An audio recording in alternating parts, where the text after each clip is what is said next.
Okay, this is Mitch Stevens, and we're going to go through the contract today. Welcome to the Q&A. I got Shannon Stevens, my daughter, on the call here, and she's been with me 18 years. She's closed every deal in and out for since I can remember. She's done this more times than she can count. She's also done all the note sales and the transfer of contracts and assignment of beneficial interest and affidavits and memorandum, you name it. She's done it for our company. And Shannon, say hi to everybody. Hello. All right, we're going to talk about a buying contract today. This is a Texas promulgated form for residential houses and condominiums. I'm sorry, it says not for use in condominiums.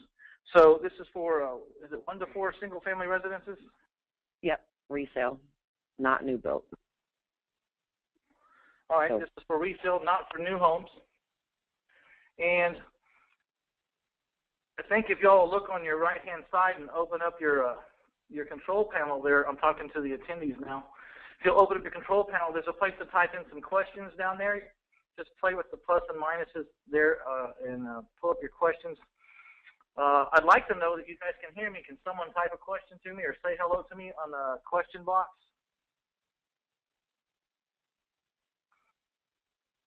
We have a yes. Okay. So I'm going to assume that everyone can hear us, and we're just going to go ahead forward. So, Shannon, I'm going to let you take it from here. We're just going to go by these lines one by one. It'll be a little mundane. Go ahead, and if you have any questions, type them in. I'll decide whether to answer the questions now or save them till the end of the presentation here. But we're going to go through what we do every day, and this is kind of a typical contract. It may or may have some little twists in it. We just picked a random contract. But there are many different kinds of contracts, and many different things we try to do in these contracts sometimes. And when we get to the special provisions at the end, you'll see some very interesting stuff there that we've used in the past. I like to take these special provisions when I'm buying a house, and I like to set the special provisions next to the contract. I say I like to, Shannon likes to, so that we can review all the special provisions we've used in the past.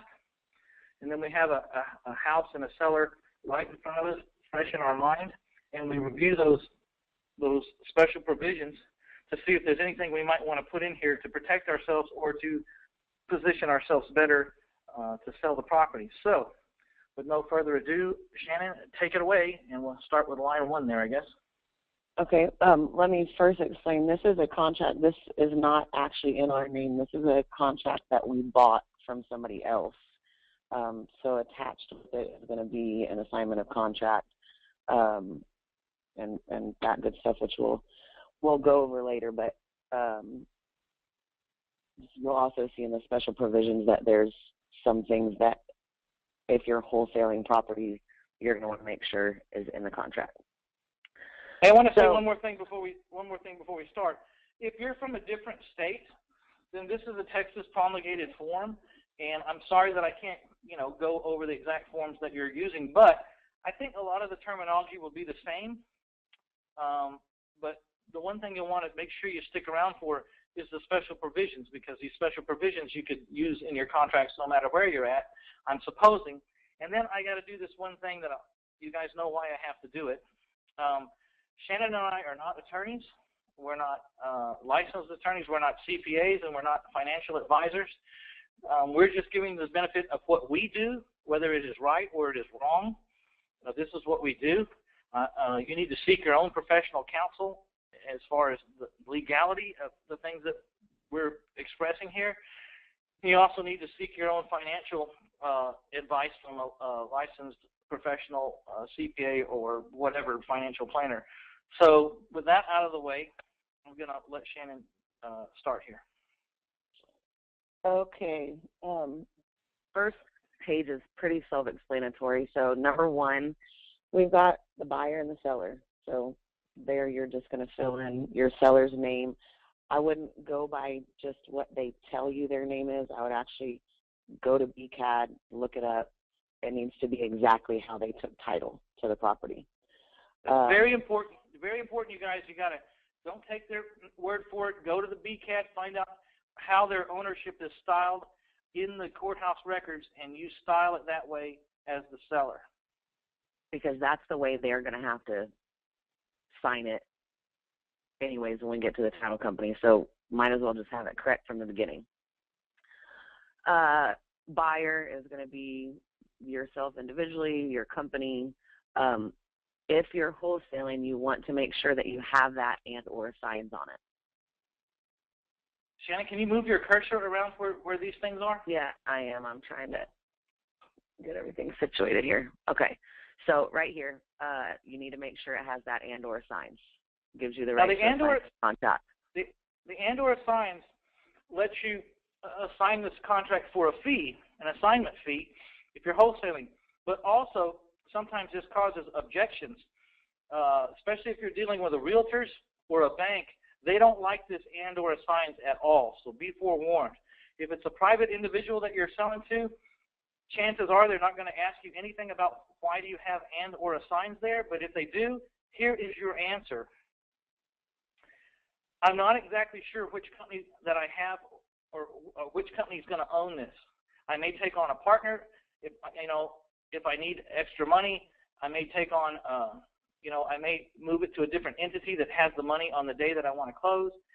I need to have the flexibility to move around so that I have more than just one way to fund this deal.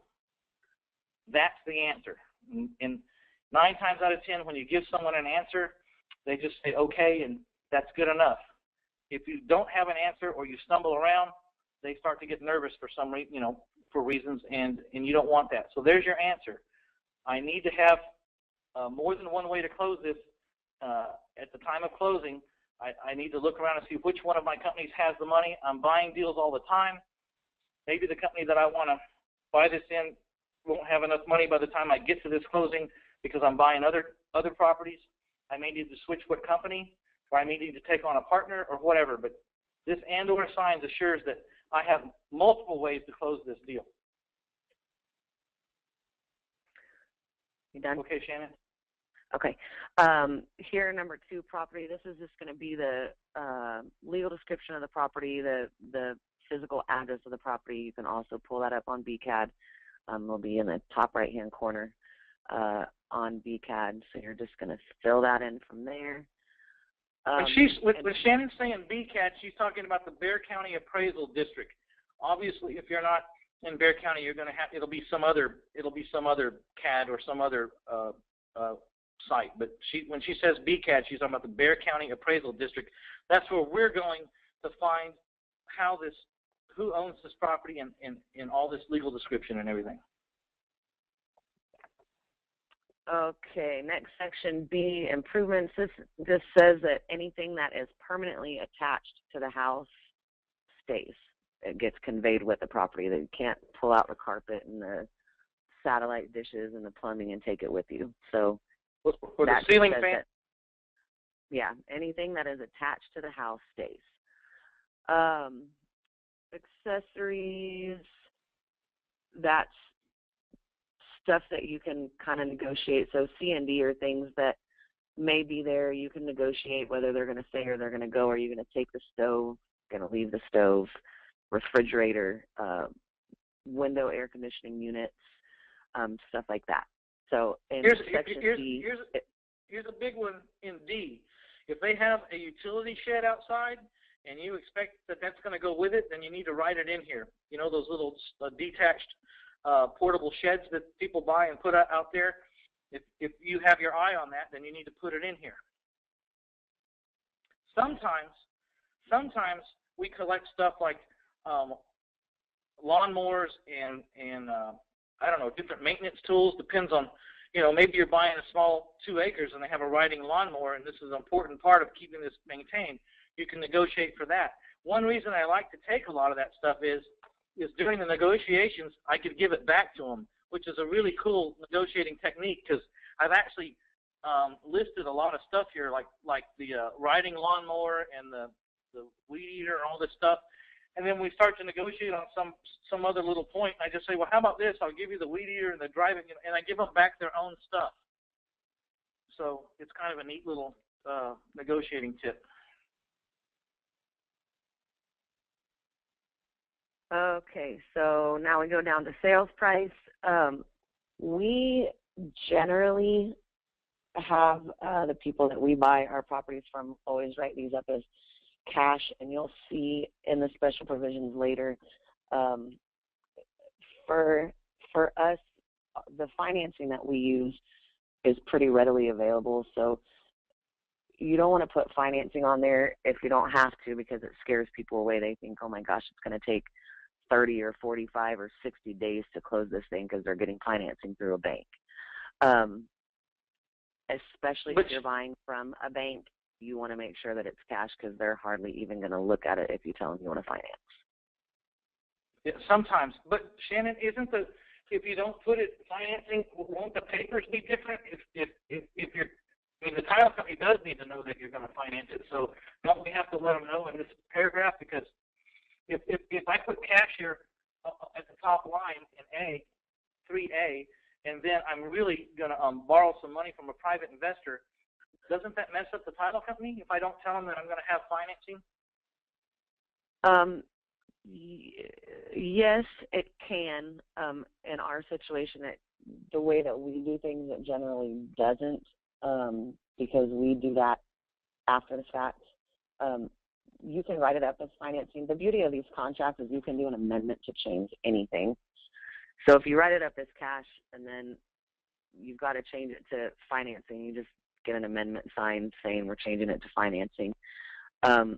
If you are going to write it up as financing, in this next section, you'll just mark third-party financing. If we do write them as financing, we'll mark third-party financing, and here in this space right here, where you can put the price, we'll just put see special provisions. And then in the special provisions, we'll put that we're using private money. We're not getting a bank loan. Okay. Yeah, I just want to be aware that if you're really going to be borrowing the money from someone, you need to let your title company know that there's a, that's really going to be the case. Okay, let's go to. Yes, because there definitely is different paperwork. If you're doing financing, you're going to have to do a note and a deed of trust. If you're doing cash, you're just doing a warranty deed. Okay. Okay, so again here, if you're using the third-party financing, assumptions, I don't know if you want to talk about that a little bit, Mitch. If you're doing like a seller's carrying something back, or if you're, I mean, we have done it before where we have assumed somebody's loan. Don't do it very often. Haven't done it in years, as a matter of fact. If you're going to take somebody's loan over, you're going to just mark the assumption box. And, of course, seller financing we'll go over when we do the sales contract. Interesting thing about assumptions is if you read over the seller's loan document, if it doesn't say that it's not assumable, I'm under the impression that it is assumable. So if it specifically does not say that the loan isn't assumable, then you could just take the assumptive and say that it is assumable. There again, you want to have an attorney look at it for sure if that's a big part of your decision. And so the next box is 4C, seller financing. Yeah, we'll go over that when we do the sales contract. Right, next week? No, this is if the person you're buying the house from is going to finance any of it, well, and you use it. Yeah. So, and this is a great way to make it a different offer. You can offer cash, but you could also offer closer to full price if you do seller financing. If the seller's going to finance you some, if you'll just win on terms. For example, I've had people say, well, I don't want $15,000 cash. I want $25,000. Say, well, look, I can give you $25,000, and then if you take $25,000 and divide that by 120 payments, that equals $208 a month. if you win that argument, they decide they want the $25,000 of in 120 equal payments of $208.33, then what you've effectively done is you've picked up an interest-free loan. This is just another little tactic that we... And we have some very good special provisions for that scenario. Okay, let's move on. Okay, earnest money. This is where you're going to put all your information about your title company, who's going to be your closer, what title company it is. Earnest money can really be anything that you want. It's generally much larger if you're making offers to banks. Our kind of general rule of thumb here in our office is if we're buying from a private individual would be if it's less than $20,000 offer, we put $100 earnest money. If it's more than $20,000, we'll put $500. Okay, but let me make something clear here. When we're dealing in these types of properties, $15,000 properties, $25,000, $30,000 properties, we're buying for these prices. I have done well over 600 earnest money contracts with $10 in earnest money. We're dealing with lesser sophistication in these affordable houses, and that doesn't mean that we need to take advantage of them, but to tell you the truth, the earnest money is not worth the paper it's written on because it's going to take the signatures of both parties to get it out of the title company. So it's really kind of a non-issue. I would practice trying to just use $10, especially for you all out there that don't have a bunch of money. Put in $10. Make sure you fill out these blanks with your escrow agent and the address and get this stuff accurate, because people that read these contracts need to know who the closers are and where to find them. But here's the thing. If you put $10 in that contract, and on the chance that your buyer is studious and he reads this contract and says, "Why are you only giving me $10? Here's your answer. With all due respect, Mr. Seller, I'm willing to give you a little bit more, but until I know that you're the sole and only correct owner of this, I prefer just to leave it at $10. If the title company, when the title company comes back and says to me that you are in fact the only and the legal seller of this property, you know, you're allowed to sell it yourself alone, then I'd be happy to go down and put some more money down, to put up some more earnest money. Now, on a rare occasion, people have asked me, why are you only giving me $10? On a rare occasion. After I give that explanation, they have all said, no problem, I understand. And then only once in my life has someone called me back and said, the title company has issued a commitment. Could you please go down and put some more earnest money down now? To which I answer, why don't we just go close? I'll just give you all the money. And, you know, provided that you're in the position to do that, that's a good answer. If you're not in a position to close right now and give them all their money, then land on some reasonable earnest money and go down and put some more earnest money with the title company.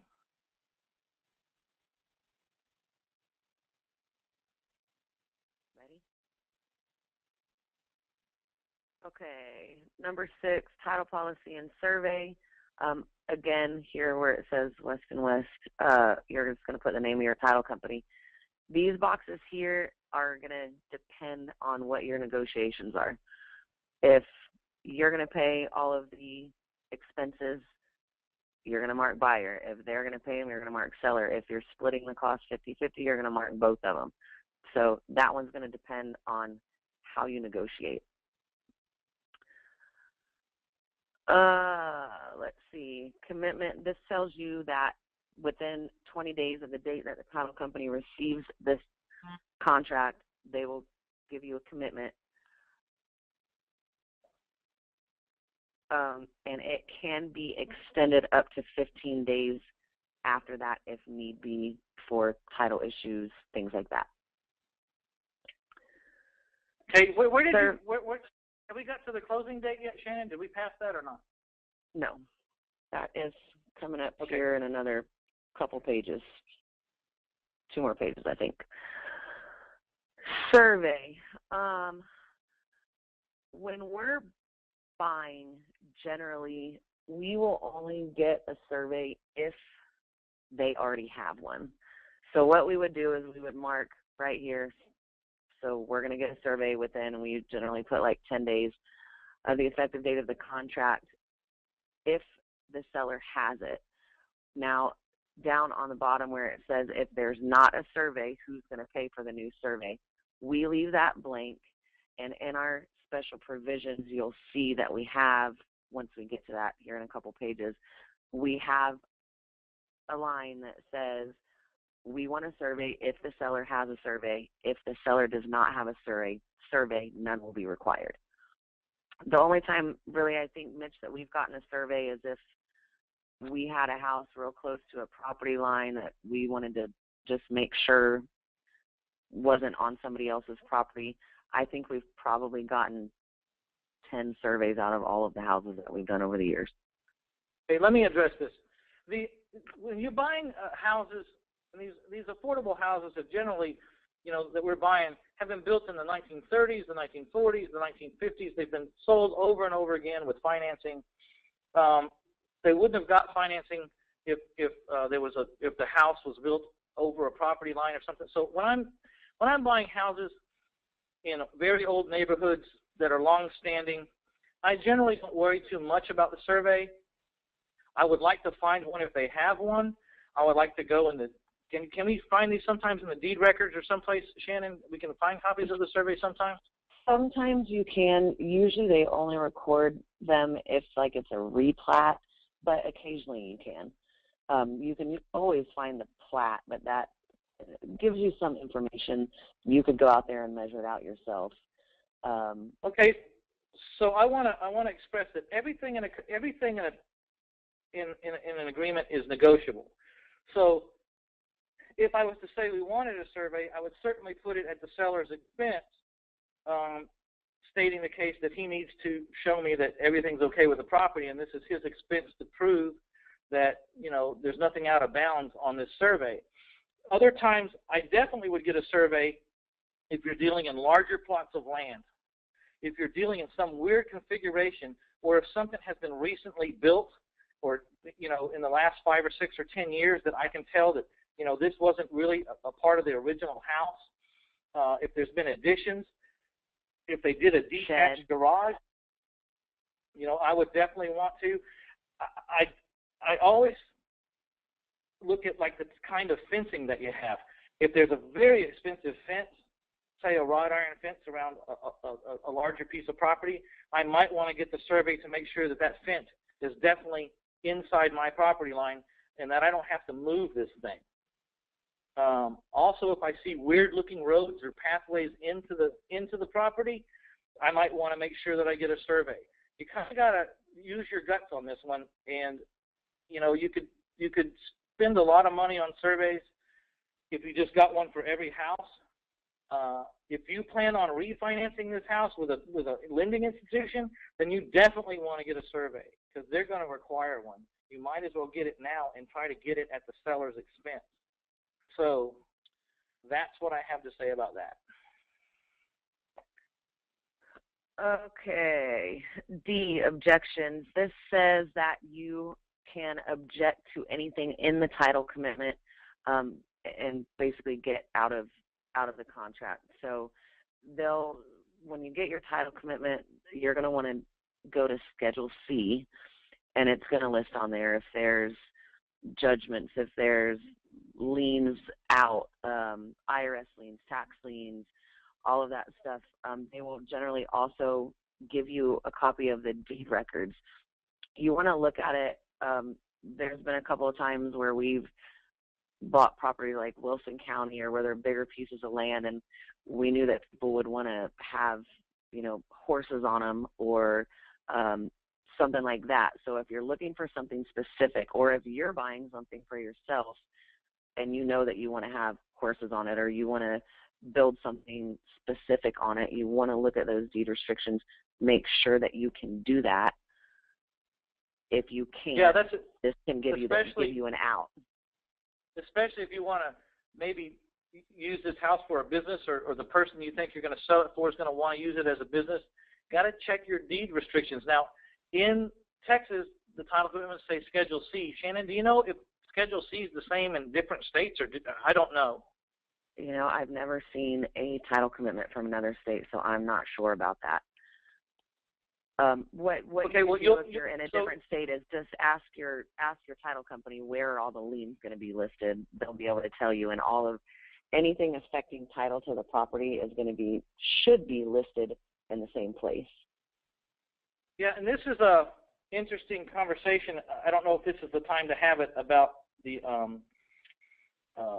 deed restrictions, but you'll want to get a copy of those anytime you can, you know, especially if this property is going to be used for maybe something other than just the living quarters.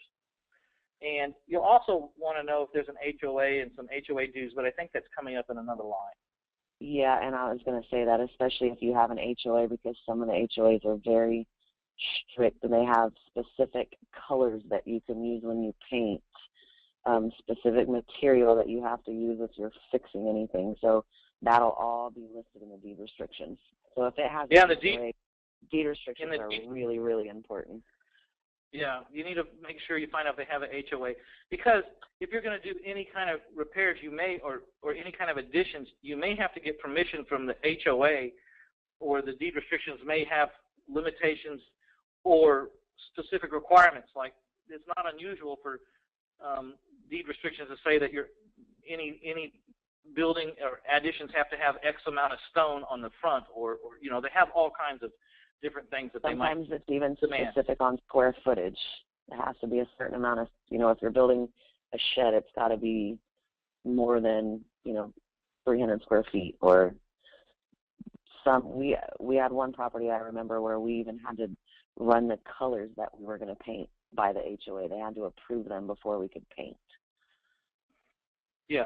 So that's very important when you're dealing with the HOA. There's also, like my neighborhood that I live in, there's mandatory HOAs, and then there's non-mandatory. My neighborhood, we have an HOA. It's not mandatory. So okay, you can HOA join us meaning, if you want. You don't have to. HOA meaning homeowners association. It's also going to be called something else. HOA or property owner, POA, property owners. Yeah. Same thing.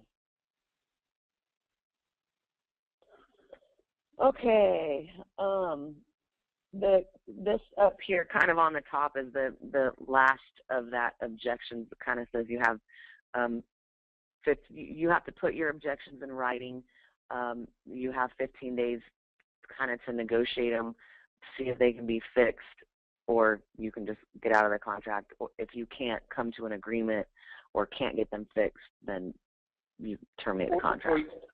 Or you don't want to live by any of it, then you got 15 days to cancel. Okay, abstracts on the title policy. This is all telling you that you should have an attorney look at your title commitment to let you know if you're making a good choice, basically. Here we go with the Property Owners Association. You're just going to click if it is or is not. Most of the houses that we deal in are not. I would say you need to start looking at that more once you get north of 410. There's not a lot of stuff south of 410 that's going to have HOAs on it. Yeah, but this was the paragraph I was talking about. If they say it is an HOA, you need to get a copy of whatever the HOA has to offer you. You need to find out. You need to have that document. It'll also help you when you go to sell, because if you don't get it up front, this could slow down your selling process. So you want to get everything you can from this seller while you have him on the hook, and this is one of the times to get it. You know, I can't close till I get a copy of the Homeowners Association rules and regs. This is the time to get it. A lot of times you will get that information from the title company. I think most of the homeowners associations now have to record in the county records of public record their rules and regs for some of the older ones don't. Some of the smaller surrounding counties, you don't have to do that, but I think mostly in Bexar County now, anytime they make changes, they've got to record it. So ask your title company if they can get you a copy of that. They're also going to pull, like they pull tax certs, they pull HOA certifications, which say if, the fees are past due, how much they are every year, if sometimes there's a transfer fee. So you need to know what all those fees are, because those are going to be part of your negotiations and who's paying closing costs. When there is a homeowners association or a properties owners association, it's very typical that they have an annual fee that you have to pay that they use to keep up the common areas, like the grand entrance that they have, or the grass medians that they have. Maybe they have some lights around the mailboxes, and there's electrical bills and stuff that they have to pay. They have a lighted entrance, so if they have electric gates, they'll have some expenses, and they try to issue each house a small portion of that annual expense that they have. So you'll want to know that, because it's very important that you disclose that to your seller. You wouldn't want to sell a person a property that had annual dues and not tell them about that. It's mandatory. You have to. So if your seller tells you that it's in an HOA, you need to get as much information from them as possible. What are the yearly dues? Do you know if there's a transfer fee? If they don't know, the title company will get all that information. You are required to pay those. There's no way to say, well, I don't want to be in the HOA, so I'm not going to pay the dues. If you do that, they can take your house from you. By the way, while we're on the topic of that, just as a little side note, there are people that make a business out of buying delinquent HOA dues, homeowners dues, and using that a way to manipulate the property. So I've never done it before. I don't really like that process, because it's usually very small amounts of money, and you could be potentially ruining someone's life over a small amount of money. But there are people out there that go out and buy delinquent HOA liens and then muscle the property owners. So just be aware, because it can happen. It can happen in the reverse. It can happen. You could be dealing with that muscle if you don't settle these accounts. Well, and that being said, too, we had an opportunity to buy a property, and it was vacant. When they foreclose on a property for HOA dues, it does not wipe out any other liens on it. So they would not, if there is an existing lien on it, they will not be able to provide you with clear title. You would be subject to any other liens that are already on it. Yeah, and we're talking about Texas here, guys, and I don't know how this works in other states, but just be aware of the potential problem and how to make sure you know about these dues ahead of time. I think we've said enough on this. Okay. Let's see, where am I here? Statutory tax. A lot of these don't apply to us too much in San Antonio. This statutory tax district, I'm not really, to be honest, I'm not really familiar with this. I just have always kind of skipped over it because I've been told that it doesn't apply to us. Well, you could be in a water district. There's college districts. There's different taxing authorities. You just need to be aware that there's different taxing authorities. There's a Tidewaters one that's going to be more prevalent, like Corpus Christi, anywhere that's on the coast. Annexation, I think they're done annexing in San Antonio. But annexation is like a little city within a city. So we have, like in San Antonio, we have Balcones Heights. It's like own little city, but it's surrounded by Bexar County. Live Oak, I don't even know what else. Probably Leon Valley, maybe. And then our big city swallows up and adds the big city taxes onto the little city's problems. So just, you may be paying more than one tax. You just need to know all the taxes that you're paying to what entities. Again, all of these are things that don't really apply to us here. Property and property condition. There's a lot of when we're I'm not exactly sure why this one says that it's not required. Whenever you are buying a property, you absolutely want to get them to fill out the property condition report. I don't have a copy of it. I could probably pull it up really quick. What that piece of paper is, so what I would say is mark here, buyer has not received the notice within, and we usually would put 10 days or 5 days, depending on how quickly you're trying to close, that the seller will provide that to you.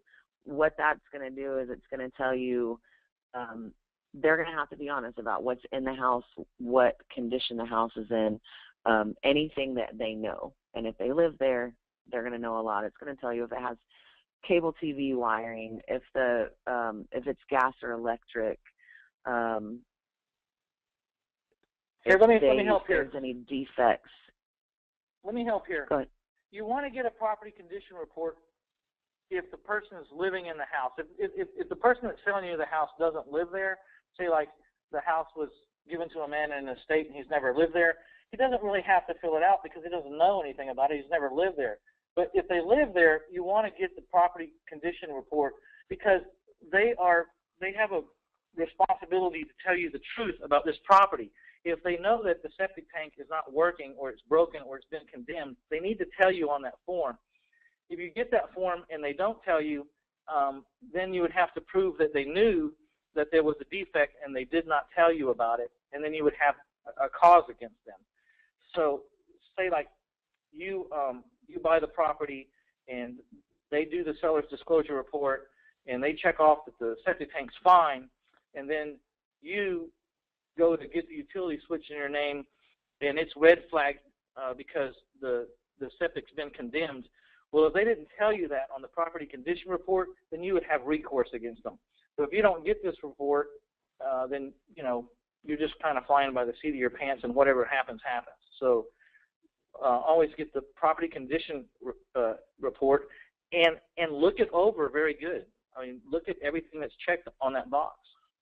Look at all the checked boxes. Make sure that you understand what it says. I'm going to skip back up really quick to this first paragraph A.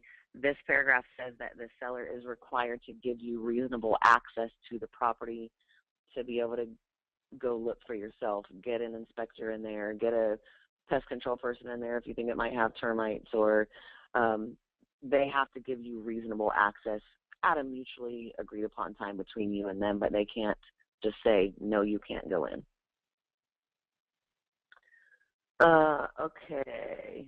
Seller disclosure on lead-based paint. Again, that's kind of the same as what Mitch was just talking about. If they've lived there, I would go ahead and get them to sign it and get you to sign it. If they haven't lived there, they don't know if it's ever had lead-based paint.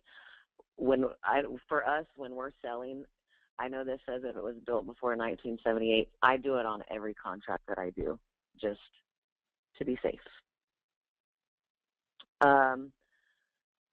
This one, when you're buying these kind of properties that we're buying, most of the time, the seller's not going to agree to do any repairs. That's why they're getting rid of it for the price they're getting rid of it for. So we would mark here that you're buying it in as-is condition. If you do negotiate some repairs, you can mark this one and you can list here what those repairs are. Hey, I just want to back up to the lead-based paint thing. If there's lead-based paint in this house, you need to really, really reconsider the price or reconsider what you're doing, because this is a problem, and it's a very expensive problem. So do not take lightly the question of, does this house have lead-based paint, especially if you're buying these older houses, built in the 20s and 30s and 40s and 50s, like it says, prior to 1978. Now, I don't know about your state, but sometimes you can just paint over the lead-based paint, but sometimes you have to have it removed from certain areas. So, again, this may be a state-to-state thing, but don't take lead-based paint lightly. Okay, let's see, where are we? This paragraph here is telling you that even if you mark that you're buying in its present condition,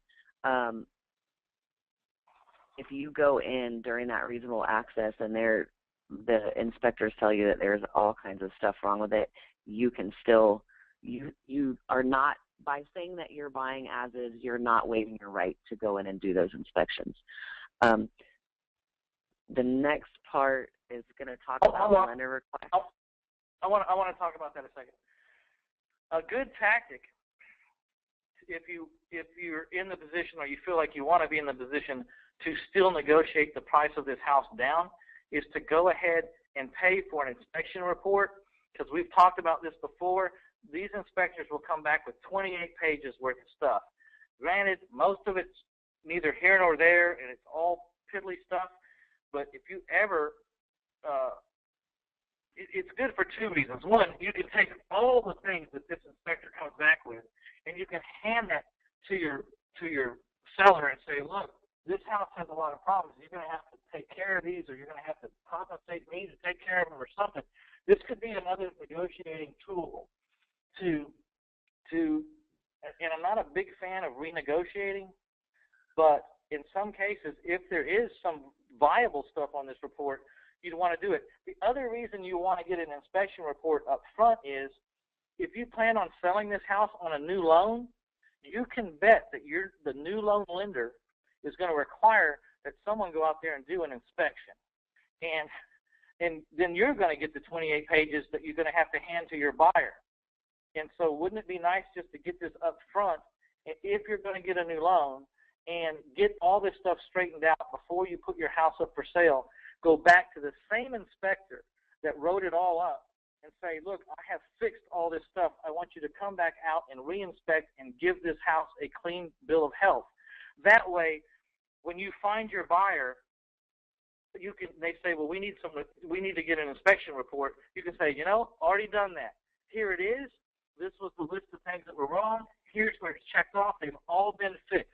This will save you a ton of heartache if you're going to sell your house on a new loan. It's going to save you a ton of heartache, because just that inspection report alone can kill your deal. You have a buyer in hand. They're all excited. The bank requires them to get this inspection report. They come back, and I kid you not, around here, it's always 15, 20, 25, 28 pages of just BS, most of it. But it'll scare your buyers to death. So why not just get it handled up front, and when they ask for that report, you say, don't need to do that, already done it, here it is. And then there you go.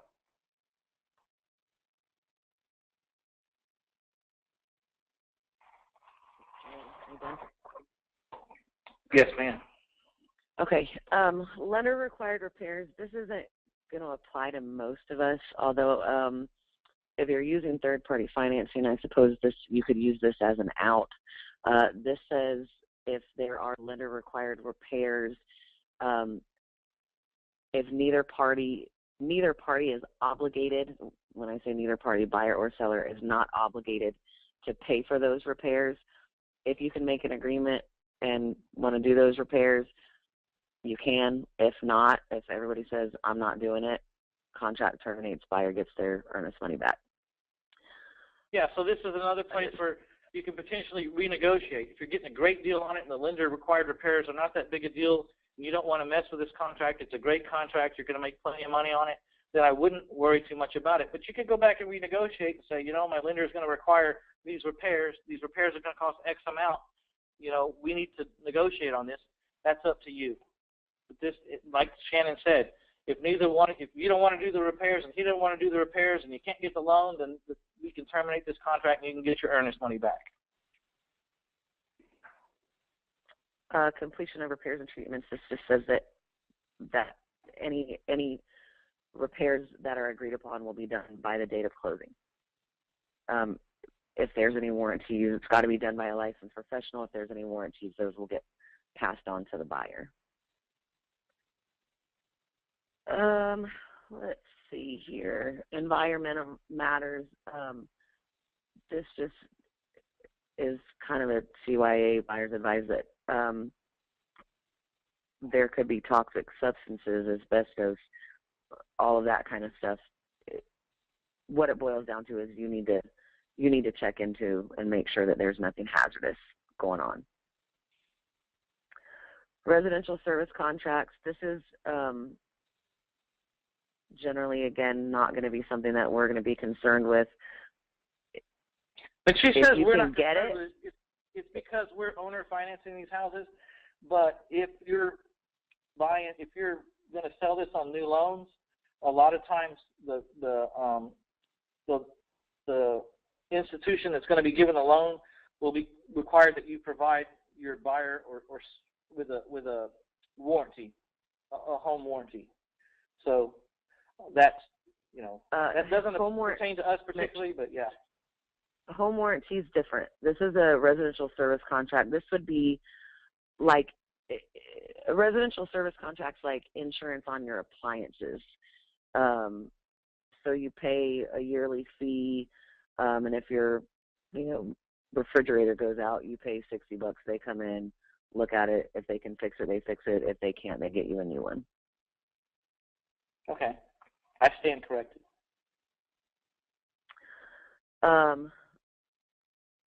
Broker's fees. This says that if you're using a realtor, that you'll have separate forms, separate agreements with them. Closing. If you know up front that you're going to be trying to wholesale your contract, you need to give yourself a long closing date. Because if you don't already have somebody in mind, you've got to shop it to different people. So you don't want to just give yourself 10 days and only have 10 days to try to find somebody that's going to buy your contract from you. Yeah, a lot of people think that like 30 days is standard. There is no standard in any of this. There's no standard. It's what you put in this line. Like Shannon said, if you're wanting to wholesale this property, the more days you give yourself to do that, the better you are. The other thing could be maybe you want to buy this property for yourself, but you don't have the private money yet, but you're going to use this contract to go out and find the private money to buy this house. You're going to need some more days. Now, I do want to tell you something else about this closing date. You might put 30 days in there, but maybe you don't want to, you're putting 30 days in there just because either habit or, I don't know, but this is my point. If you put 30 days to close and you want to close in 10 days, really, or you want to hurry up and close even though you put 30 days in there, or something transpires where you want to close as fast as possible, there's a real tendency on the title company's part to just not worry about this contract till it gets, 5 or 6 or 7 days from the deadline. If you put 30 days in there, but you really want to close in 5 days or as soon as possible, you need to call your closing agent at the title company or call the closing agent and tell them, look, I put 30 days on there, but make no mistake about it, I want to close tomorrow if I can. This is an exceptional deal. Nothing good is going to happen between now and closing. This house isn't going to get any cheaper. The vandals aren't going to go and paint it the colors I want to paint it. I want to close immediately. Even though so if you put 30 days in there and you want to close faster, you better call your closing agent and tell them, because Shannon can attest. They're busy, and if this one doesn't have to be closed tomorrow, then they're just going to let it ride. So if you want to close fast, not necessarily always the closer, but the underwriters, the people that are pulling up all the information for the commitment, they're the ones that are looking at it going, oh, well, I've got this one that's got to close in 5 days, so I'm just going to put that ahead of this one that doesn't have to close for 30 days. So it'll take 2 weeks to get your commitment. But if you call your closer and let them know, they can get with their plant and say, we need to get this one closed right away. That way they don't keep putting contracts in front of it with shorter closing dates. Because, yes, they absolutely will put it off and put it off and put it off. Do you have anything else to say on that, Mitch? Well, back in the old days when I had to have a buyer before I would commit to go ahead and buy the house myself, I used to put 45 and 60 days in these areas when I could get away with it, because I needed as much time as I could to find a owner finance buyer before I even took the house down. You can do this if now there's some, I talked about it, and it's a little bit of a longer conversation, but there's been many times, and Shannon will recall, when we would buy a house and then sell the house on an owner finance note and then sell the note all on the same day. So our note buyer was buying the house for us. Yeah, the note buyer was actually bringing the money that I was buying the house with. Now, that's not as easy to do these days, but it's just an example of why you may want to stretch it out. The other way you can sell a house before you actually own it, I mean, you have it under contract, but you can, is if, especially if buyers are out of town, the house is vacant, there's definitely access inside the house, then, you know, you could be showing a house while you have it under contract, trying to find your owner finance buyer.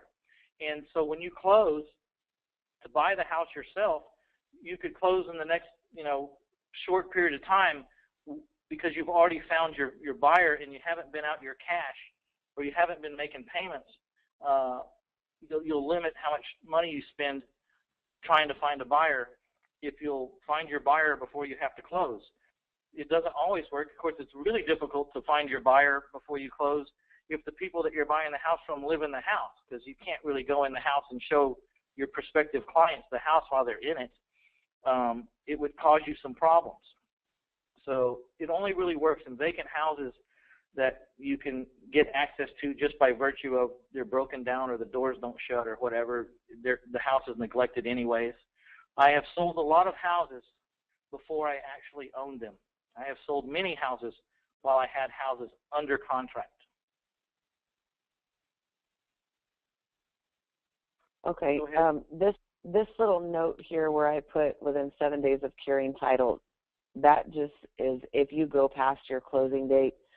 It's your closing date is the date that you put, or and you can just read it there, or within 7 days after title objections have been cleared, which means they've been able to contact and get payoffs and make sure that judgments weren't against our party, all of that stuff. So you've got a little bit of wiggle room before you actually have to go in and do an amendment to the contract and extend the closing date.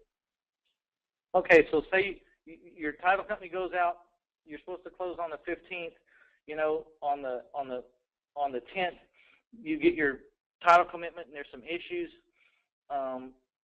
It goes past the 15th, but they're trying to clear up those issues. They finally get the issues cleared up. You have 7 days after those issues are cleared up. Is that what I'm hearing you say, Shannon?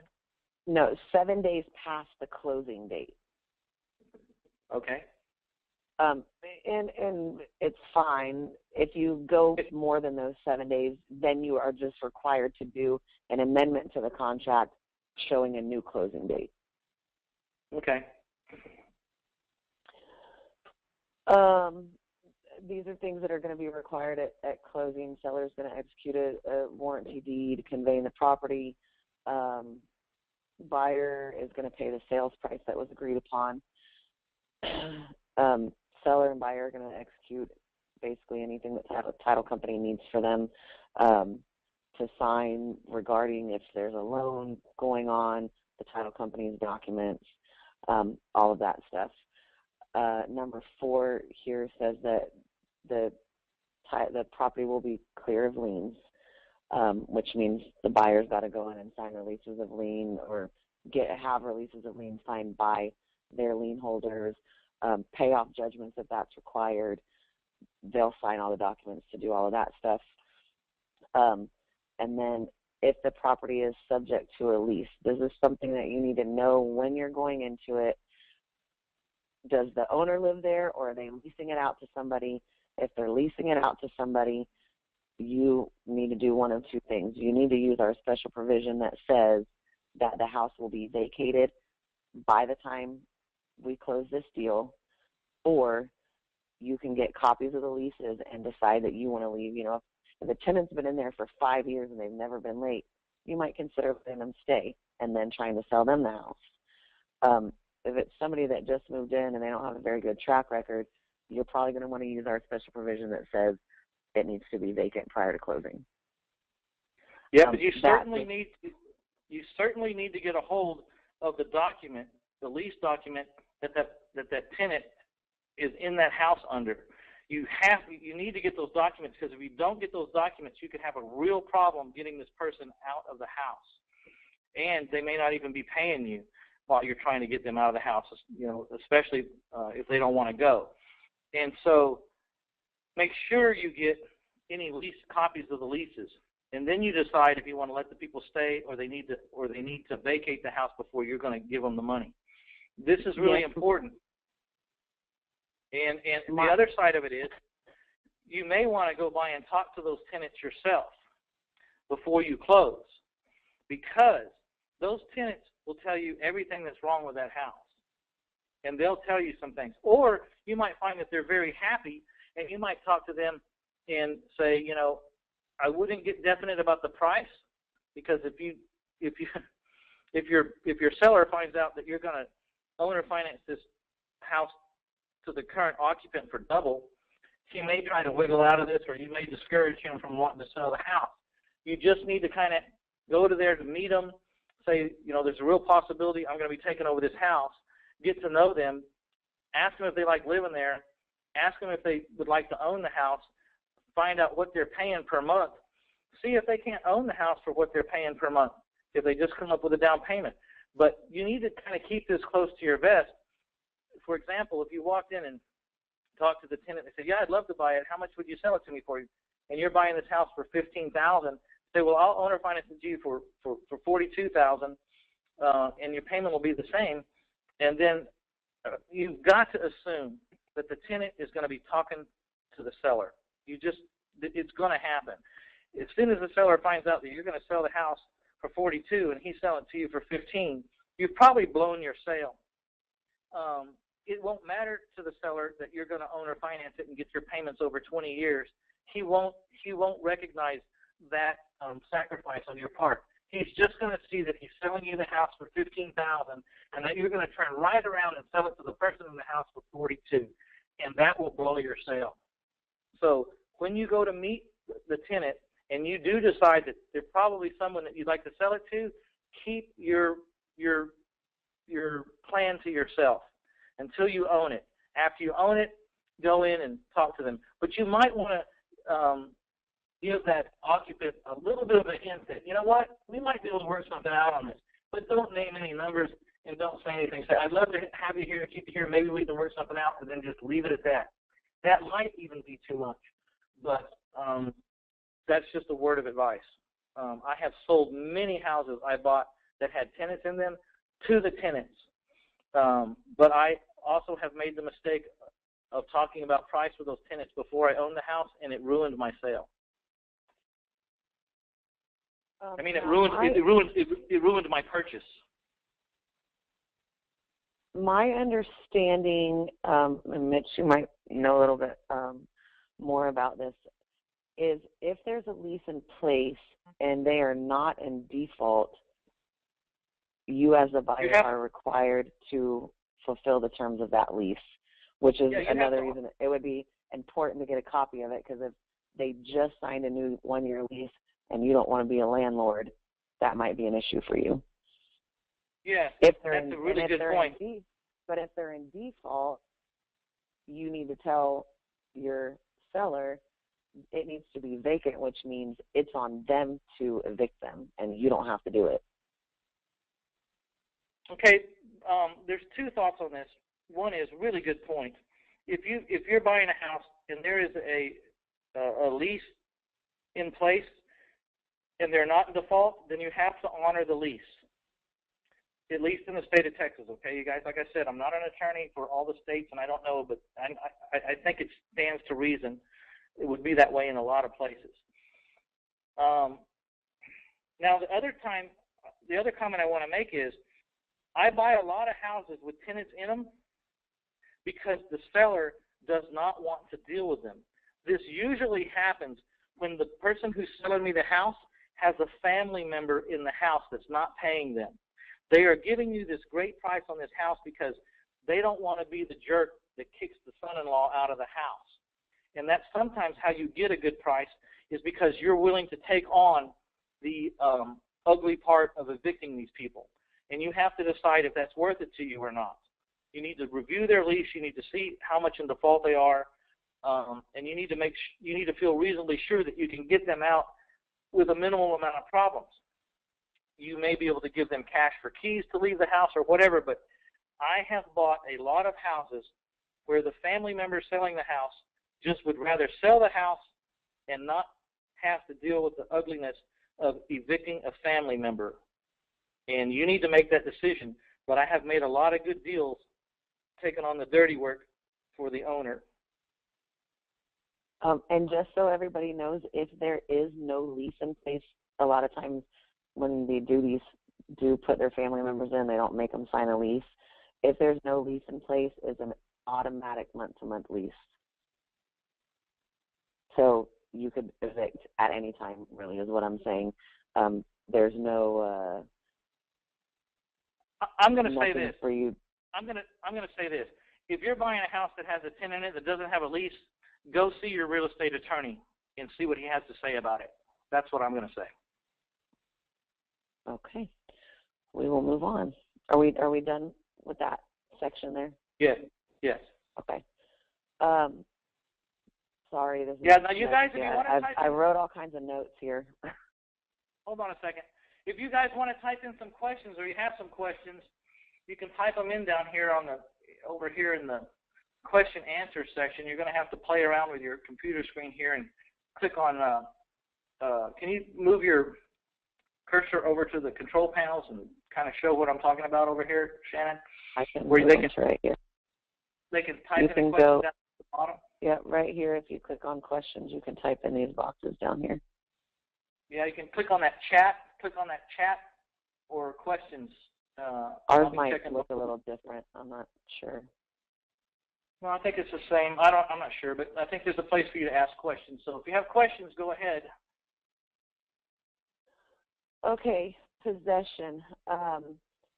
Generally, this is going to be upon closing and funding. You'll come across maybe, and actually when I was reading ahead, I just came up with a new special provision that I don't think that we have on ours that I'm going to add. We've come across very few times where we have done possession according to a temporary lease. That would be if your seller says, you know, I need the money to be able to move. I've got to relocate. So, you know, it's not just going to cost a couple $100. It's going to cost me a couple $1,000.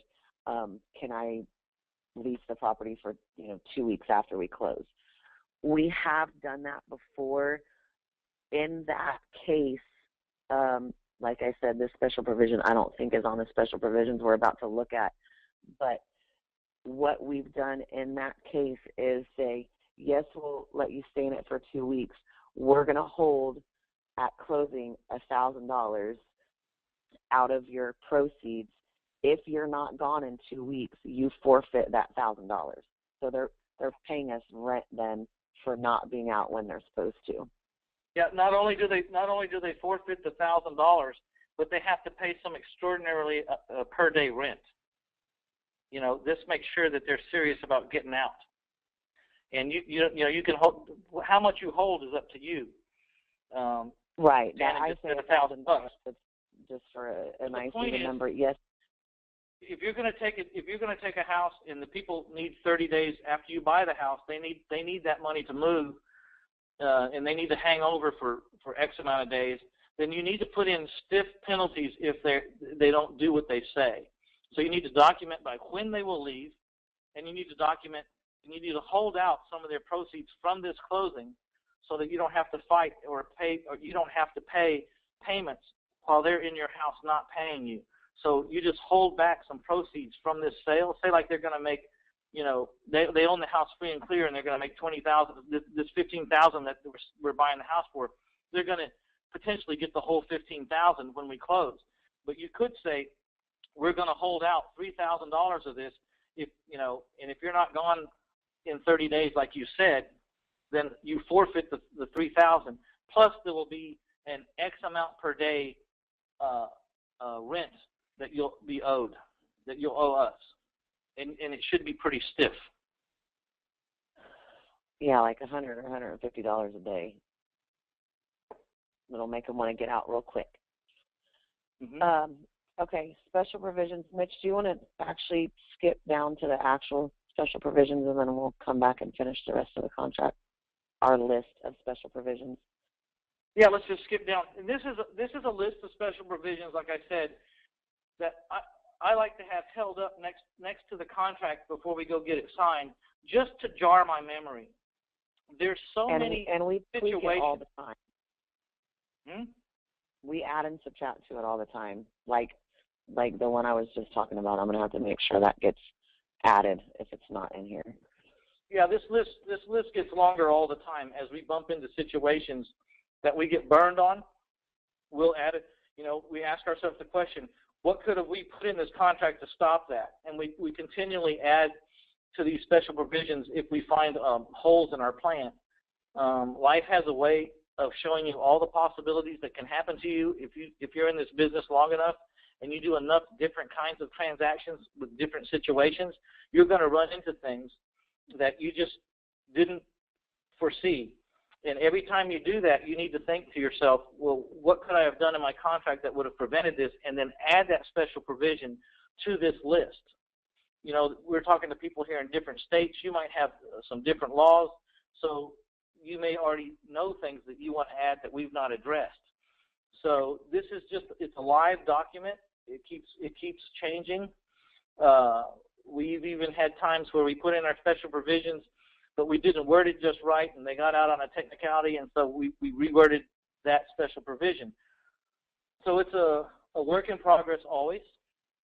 And what I was going to say is we like to hold these special provisions up beside the contract before we go get it signed to just jar our memory. And we read every one of, you read every one of them with this particular house and with this particular seller in mind.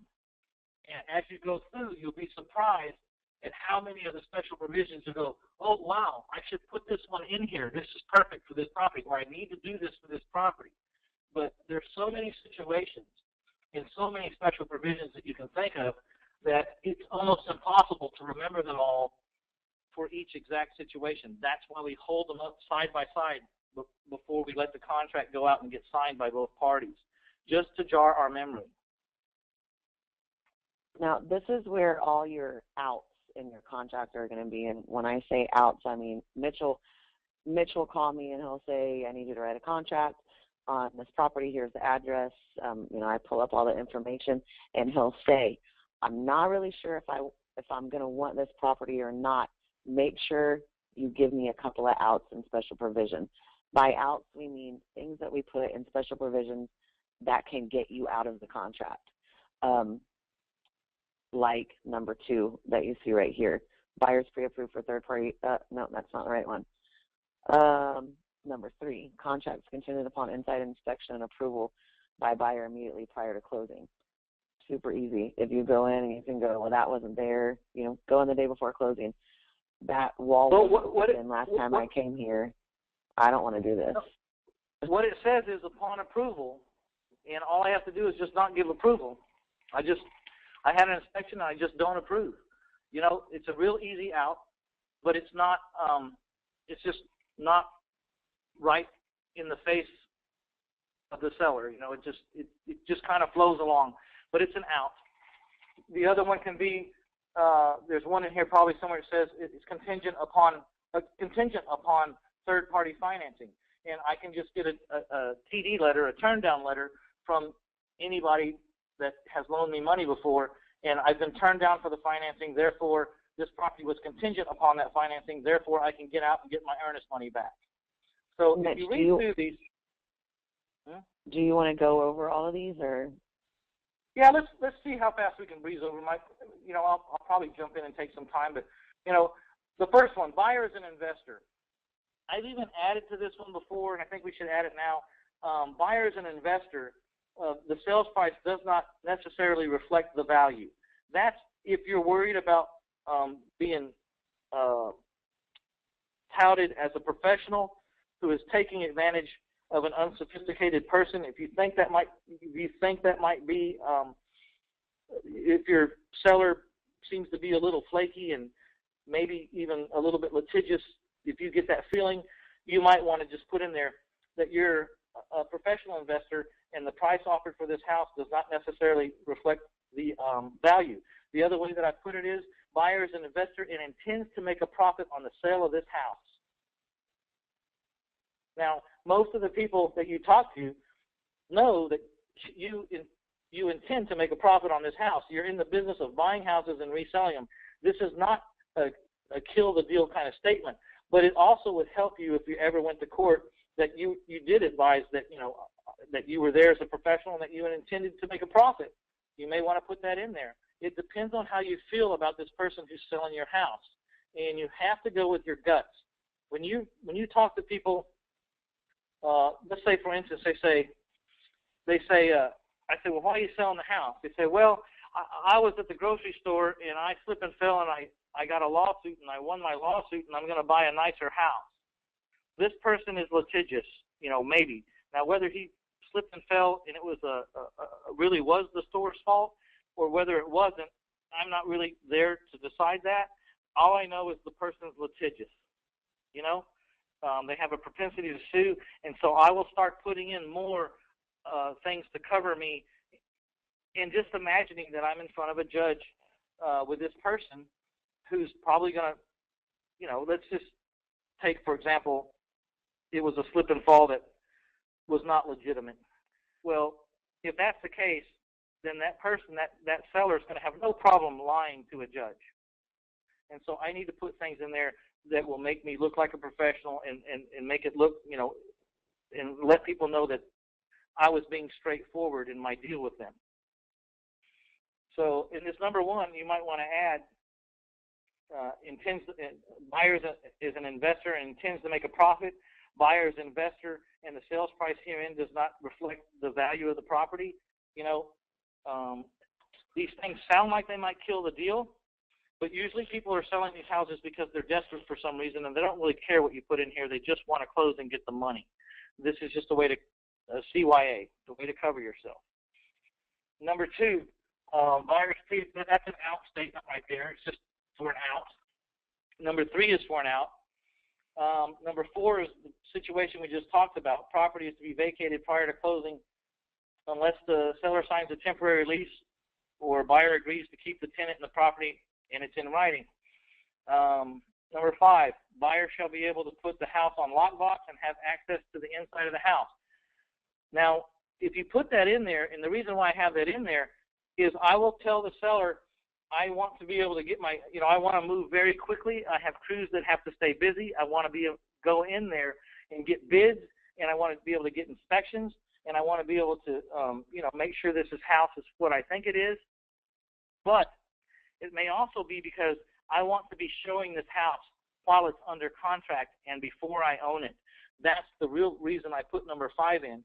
I do it for the other reasons too, but as long as I got access, that means I can show the house and try to find my buyer before I actually own it.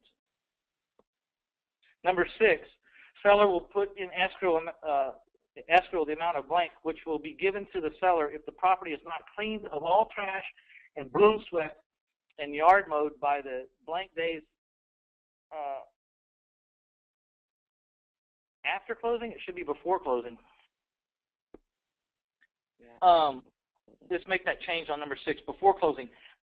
This is particularly important if you're buying a house that a hoarder lives in and it's just stacked to the brim with junk. That junk's going to cost you a lot of money to move. And every single one of your sellers will say, no, I'll have the house all cleaned up, and then you close and you go over there and that house has $2,000 worth of trash. That's $2,000 you didn't get. You need to sum up how much you think it's going to cost to take all this trash to the dump, and that's the number you would put in this blank, and you're going to hold out that amount of money. And if it's not cleaned out and broom swept on the day of closing, then you can close and you can fund them less the amount that you put in that blank right there, and that's to help you solve the problem when they don't clean the house like they said they're going to clean the house.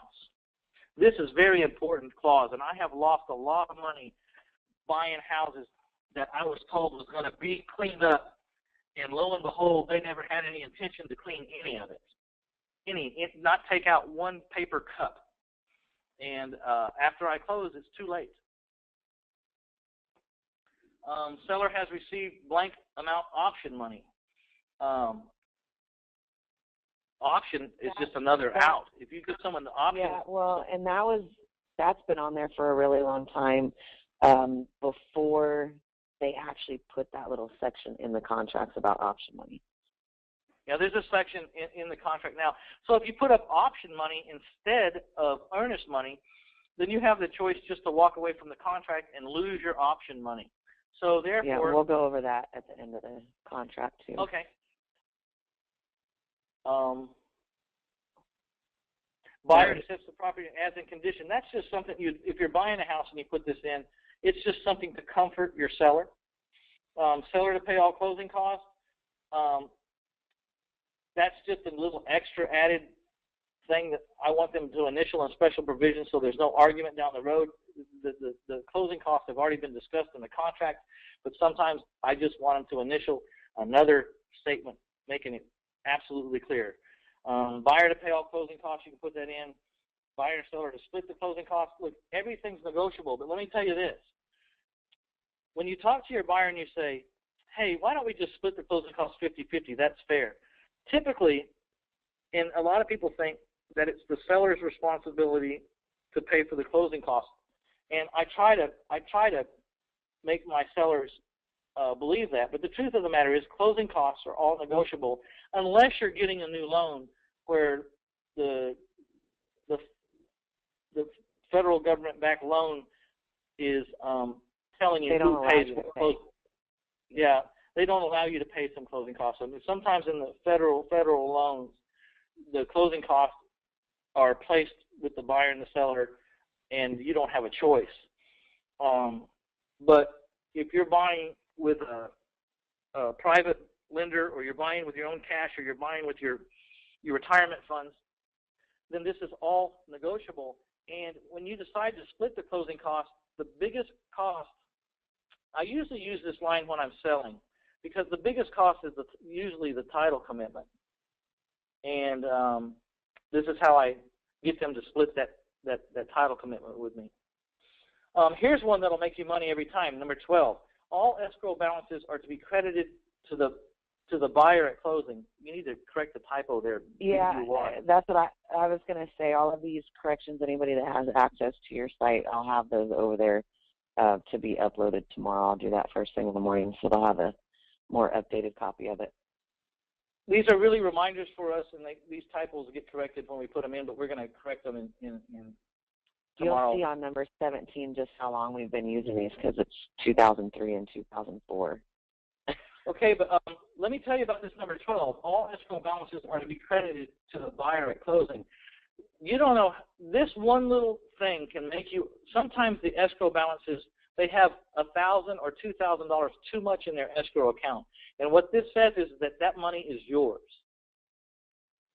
And so you just take a chance, if there's any overage in the escrow account, that it's yours. This is like a lottery ticket. You know, maybe it's only $250, maybe it's $25, maybe it's $2,000. But whatever their escrow account balance is over, it goes to your side of the closing statement, and you get to keep it. That number 12 right there will make you money. If you buy enough houses, it'll make you enough money to pay for this course. That's something that you need to make sure that when you go to closing, you're on top of, because a lot of times when they give a payoff, they'll credit that escrow balance to the payoff. So yes, if they're going to do that, you need to know what that credit is, and the buyer needs to give you a credit for it. Here's so it's something that you're going to have to really check on. 14, buyer intends to profit from the sale of his property. Same thing. I just went over it without even seeing it here. Seller must sign a lease for blank per month for the rent closing if they intend to stay. We covered that. 16, this contract is contingent upon the inside inspection approval. There's an out. Buyer to be credited for total taxes due in the year, I don't know. Tell me what we're thinking here. Value will equal the last dollar set. Oh, this is if you're buying a house really early in the year and they haven't assessed the New Year's taxes, then you just go back to the previous year. In this statement, the previous year, I guess we were buying the house like in January of 2005, and we said that we're just going to use the tax value of 2004 because they haven't given a new tax value for 2005 yet. It's too early. Okay, buyer. The other thing you could say is, and we need to add this one. No, that's in the special provisions when we're selling a house. I'm trying to decide whether I want to talk about this right now. Yeah, I'll talk about it now. If you're selling a house and a person's a little short on the down payment, and you haven't paid, you haven't paid the, say like you're selling a house in May, and they're short on the down payment. You could say that your buyer agrees to pay all the taxes for whatever year you're selling the house. That means they'd have to pay those 6 months worth of taxes that you own the house. But that's if you're selling a house. Probably shouldn't confuse the issue here, but I'll talk about it again when we're selling.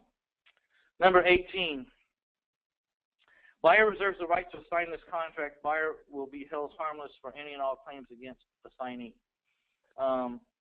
What it's saying is I have the right to assign this contract, and if the person I assign it to doesn't perform, that's between you and him, not me. Just a little CYA there. You're just covering your tracks. Because, once you sell your contract, you really don't have any control whether the person you sold the contract to exercises the contract and goes ahead and closes. So if you're selling your contract, I would definitely put number 18 in the special provisions so that you don't get sued for specific performance, meaning they don't come back and sue you because you said you were going to buy the property and you didn't buy it, so they're going to sue you for the sales price. This statement, buyer reserves the right to assign this contract. Buyer will be held harmless for any and all claims made against assignee. I think we could tighten that up a little bit, Shannon. Okay. It'll be the responsibility of the assignee to close or not close. Okay. It'll be the sole responsibility of the assignee to close or not close. Any action or claims should be made against assignee. Okay. And we're going to correct that. Let me scroll seller down agrees for you. And you know what happens a lot of times, guys, is we read these things and we modify them on the real contracts, but we just didn't take the time to go back and modify this list sometimes. Number 19, seller agrees to credit the buyer for the cost of repair as described herein, and then you list the repairs. And these repairs would be done by you, and then you're going to get credit on closing, which means the sales price will be less. This is for people like out of state. The air conditioner is broken. You say, look, I'll buy it if you'll reimburse me for the air conditioner. I've got a bid here for $3,000. I'm going to go ahead and get it. I'm going to do that repair. Of course, you'll want to do the repair after the closing, but you'll want to get the credit for the cost via the bid. You want to get that credit on the HUD on your side of the closing documents. Number 20, buyer and selling to split the back taxes up to X amount. This is just, in one case, there were some back taxes owed, and they weren't making enough money off to sell the house to pay it all. But they were making enough to pay some of it, and that was good enough for us. Within 10 days, the seller is to provide existing survey. If there is not existing survey, none will be required unless this. I think this is covered in the survey section now. Yeah, this is what we put in the up to the period is what we put in the special provision so that the title company knows if the seller doesn't have a survey, we don't want them to order one. Because if we put in the survey section, the seller has 10 days to give it to us. If they don't, then the buyer is going to pay for one. then the title company is just going to automatically order one. This so this is kind of say don't order a survey unless we tell you. This is putting the title company on notice that don't order the survey until we tell you. We may not require it until we figure out who's going to pay for it and what the problems are. And number 21, can you scroll up a little bit, Shannon? Yep. This is your seller understands that an affidavit of memory will be filed at the Corny Cow House in event this property is not conveyed to the buyer herein for any reason. This will result in a cloud on the title of the subject property. And we're going to go over that affidavit. Yeah, sometimes you want, what an affidavit of memorandum is it's an affidavit saying that you have an interest in this property now, and that anyone who goes to buy it besides you better check out what that cloud on that title is. What the cloud on the title is I have a contract to buy it. This is what happens when you have a house that you're buying for a super bargain. You need to run down and file an affidavit of memorandum, because what might happen if you deem that your seller is kind of fickle, the seller may get a bigger and better offer the next day from some other investor and sign a contract with them. You need to cloud that title and let the world know that you had a contract before them and that you have rights that supersede their rights. And because if you don't go file the affidavit of memorandum and they go ahead and sell the property to another seller who's using a different title company, no one will know that you had a contract out there, and they could close on that house in a very short period of time, and the house is just gone. And even though you had a contract, I mean, you could seek legal, you could try to do a bunch of stuff. It's not worth it. How you stop having this problem is you go ahead and file an affidavit of memorandum, basically going down to the courthouse and stating to the world, I have an interest in this house, and you better not buy it before you find out what my interest is. And your interest is that you have a contract to buy it. So this is very important. You have to decide whether you want to make the seller aware that you're going to do that, or you just want to leave this out. So file the affidavit of memorandum on your own. You don't have to disclose that you're going to file an affidavit of memorandum. You have the right to file one, whether you put this clause in the special provisions or not. But if you kind of want to hold their feet to the fire and stop an argument before it starts, maybe this is the way you do it. Do you understand, Mr. Seller, that I'm going to file my contract? I'm going to file my contract of record, within 24 hours. So don't be trying to sell it to someone else after we sign this contract. Now, number 22. This is called the substitution of collateral clause. Maybe one of the most important clauses of the day if you are buying a house where the seller is going to finance you the house. Remember when I said there's a way to get like a no-interest loan if your seller agrees? You can even agree to a higher price if they will agree to your terms. I mean, let's face it. If a house is worth $50,000 and I want to buy it for $25,000 for cash, they say, no, I want $50,000. I can say, well, I'll give you $50,000. And then I take my calculator and I divide 50, 120 months. That equals $416.60 a month.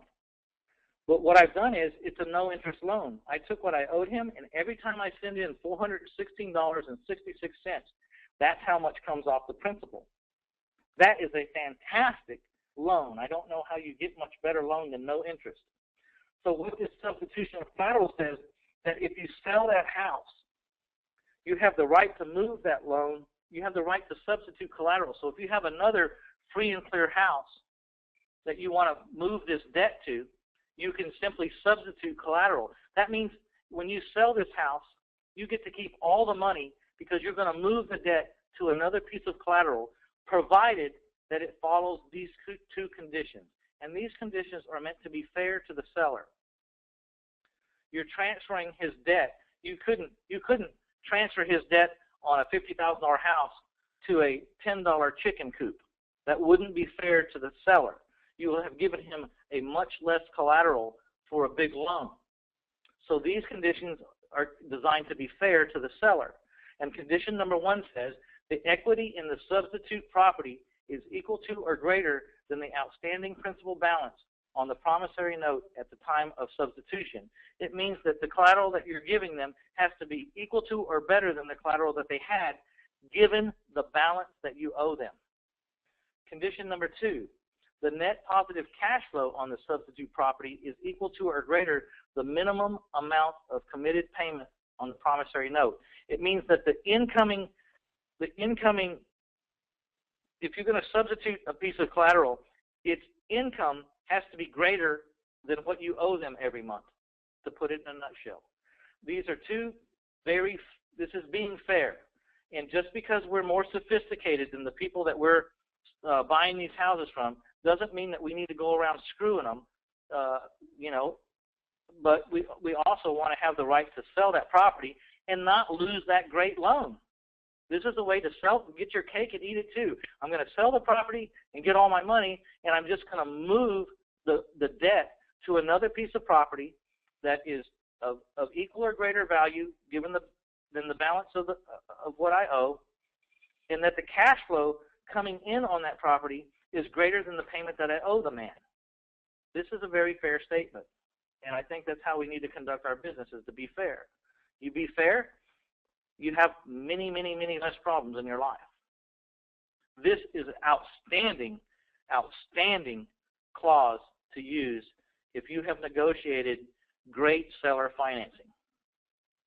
And something you might not remember, 6 months from now when you're getting ready to buy a house with seller financing. You might not remember that, but if you hold up these clauses and read them before you write your contract and get it signed, you'll remember to put this clause in there.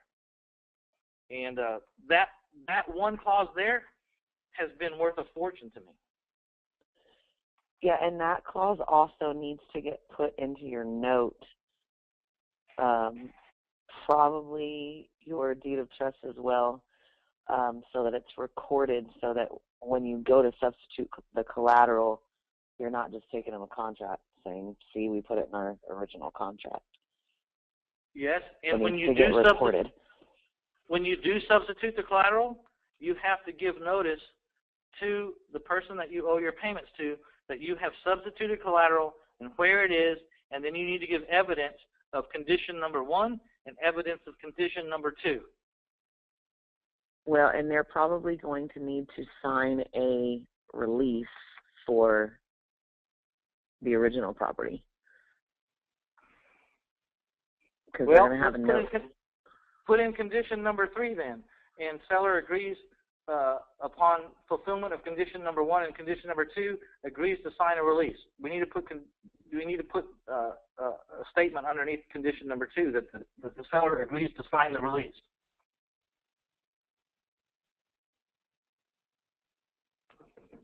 Like I said, guys, these are works in progress.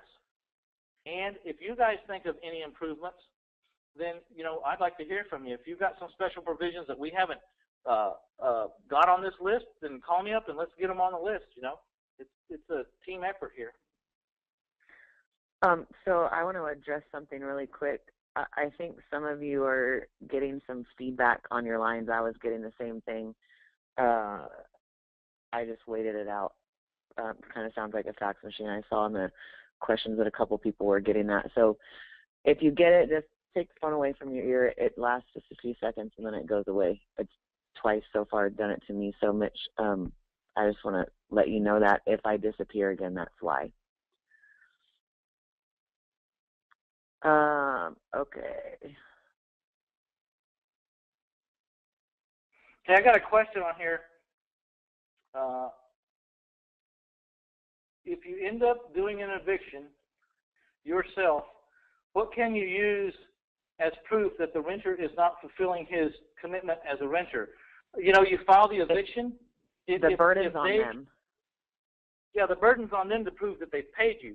Now, what they'll do is, if you're evicting them and they want to, when you evict them, you got to give them a chance to have a court date in front of a judge. If they exercise that right, then they have to come and prove that they've paid you, either by receipts or by canceled checks or I don't know, money orders or something. But it's their burden to prove that they've paid, not your burden to prove that they didn't pay. You've already made the accusation. If it's not true, then they have the chance to go in front of a judge and say, this isn't true, here's my receipts, here's my canceled check, here's my proof. If they can't put up proof, and this is one reason why you always need to write a receipt. If you get cash for payments, you need to write a receipt to protect yourself. You need to show a trend that if you got money, you wrote a receipt. You don't want to say, well, I've been paying for, if the person's in there for a year and they've got no receipts, and you can show them where you gave them receipts for 6 months, but you haven't given receipt for the last 6 months, you prove the trend that you always write receipts. Here's the proof. Let me tell you, I wrote a. Go ahead. I was in court. I do all of our evictions too, and watched a case where the landlord admitted that he had taken cash payments without giving receipts before, but he didn't in this case, and the judge told him, since you've admitted that you don't give receipts for cash, I have to take your tenant's word for it that she gave it to you and you didn't give her a receipt, and she got 4 months of free rent. Didn't have to pay it. Yeah, so you think that you're writing a receipt to protect them? You are writing a receipt to protect yourself. If a judge ever asks you, you say, I always, and not if he just asks you, you need to always do it.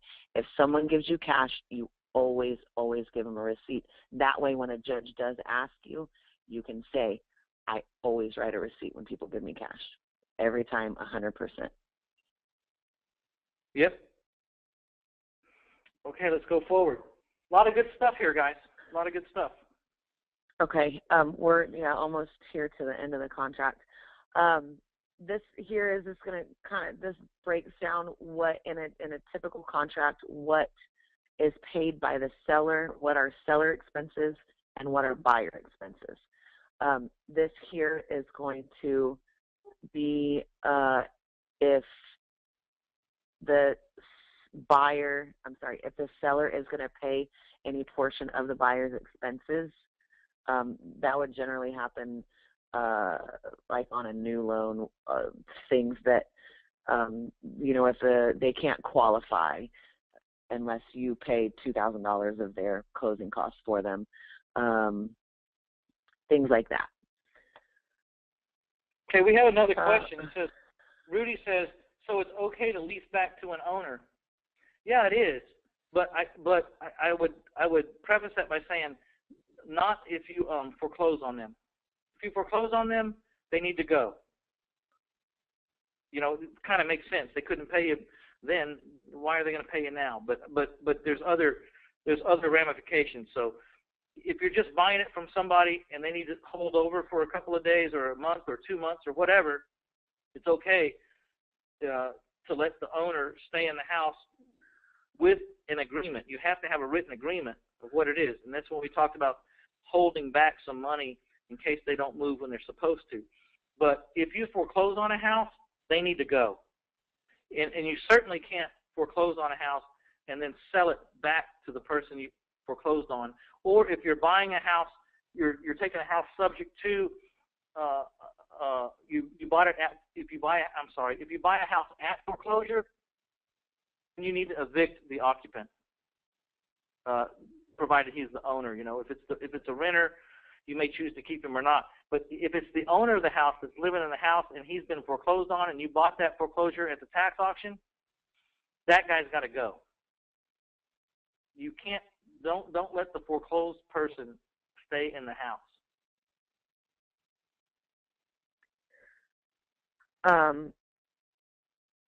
Here in Section B of Settlement and Other Expenses, it says if the settlement charges go over and above what were stated originally, that either party can cancel the contract.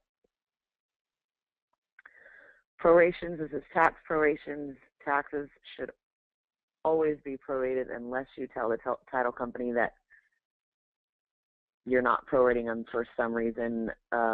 Example would be if you're buying a property and the seller needs to net a certain amount. If you write the contract up, seller to net $15,000, you can't prorate the taxes. That means they need to walk away with $15,000. You've got to pay as the buyer all the closing costs. You don't get your tax prorations. Yeah, it could be a negotiating deal. Look, I'm going to buy the house for $15,000, and I'm going to pick up and I'm going to accept the back taxes or the taxes for this year. You won't have to pay them. It's just dollars that you're having to pay. You're not necessarily paying him, but you're paying his debt, plus you're giving him some money. So that's kind of easy. Do you have something else to say? No, that's good. Okay.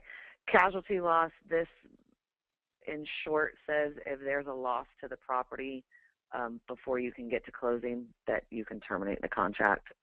Or let me back up. The seller can repair the property back to the condition that it was in, or you can terminate the contract. Yeah, this is like if you have a contract and you're supposed to close. And then there's a fire. Days, and then there's a fire and burns the house down. You don't have to close. Unless yeah. Unless the guy's or going if to take the there's insurance a fire in a kitchen and you say, okay, well, I'll still buy it, but you've got to fix the kitchen with the insurance money that you're getting, or you've got to assign that insurance money over to me so that I can fix it once we close. Yeah, it means you can terminate or you can renegotiate. I got a question here. It says so after closing, what are the dangers if you do that? I'm supposing they're saying if you lease to the seller. Well, I don't think there's any. You have to use your guts about this. If you don't like the guy that's in the house and you think he's a turd, then you just want to make it to where I'll buy the house, but you got to be gone. But if he seems like a reasonable guy, and plus you could, like I said, you could hedge your bet by saying, yeah, I'll let you stay, but we're going to hold out $3,000 that I get to keep if you don't move on the date you said you're going to move. You got some retribution there if they don't do what they say. And plus, like we said, you could put, not only will I keep the $3,000, but it's going to cost you $100 a day to stay there. Could be going to cost you $100 a day plus my legal fees to get you out. Now whether you're going to be able to collect that $100 a day, or you're going to be able to collect those legal fees, probably not. So that's why you want to have something withheld at closing that'll help you through that hard time if he decides to be a turd and not move out like he said and not pay like he said.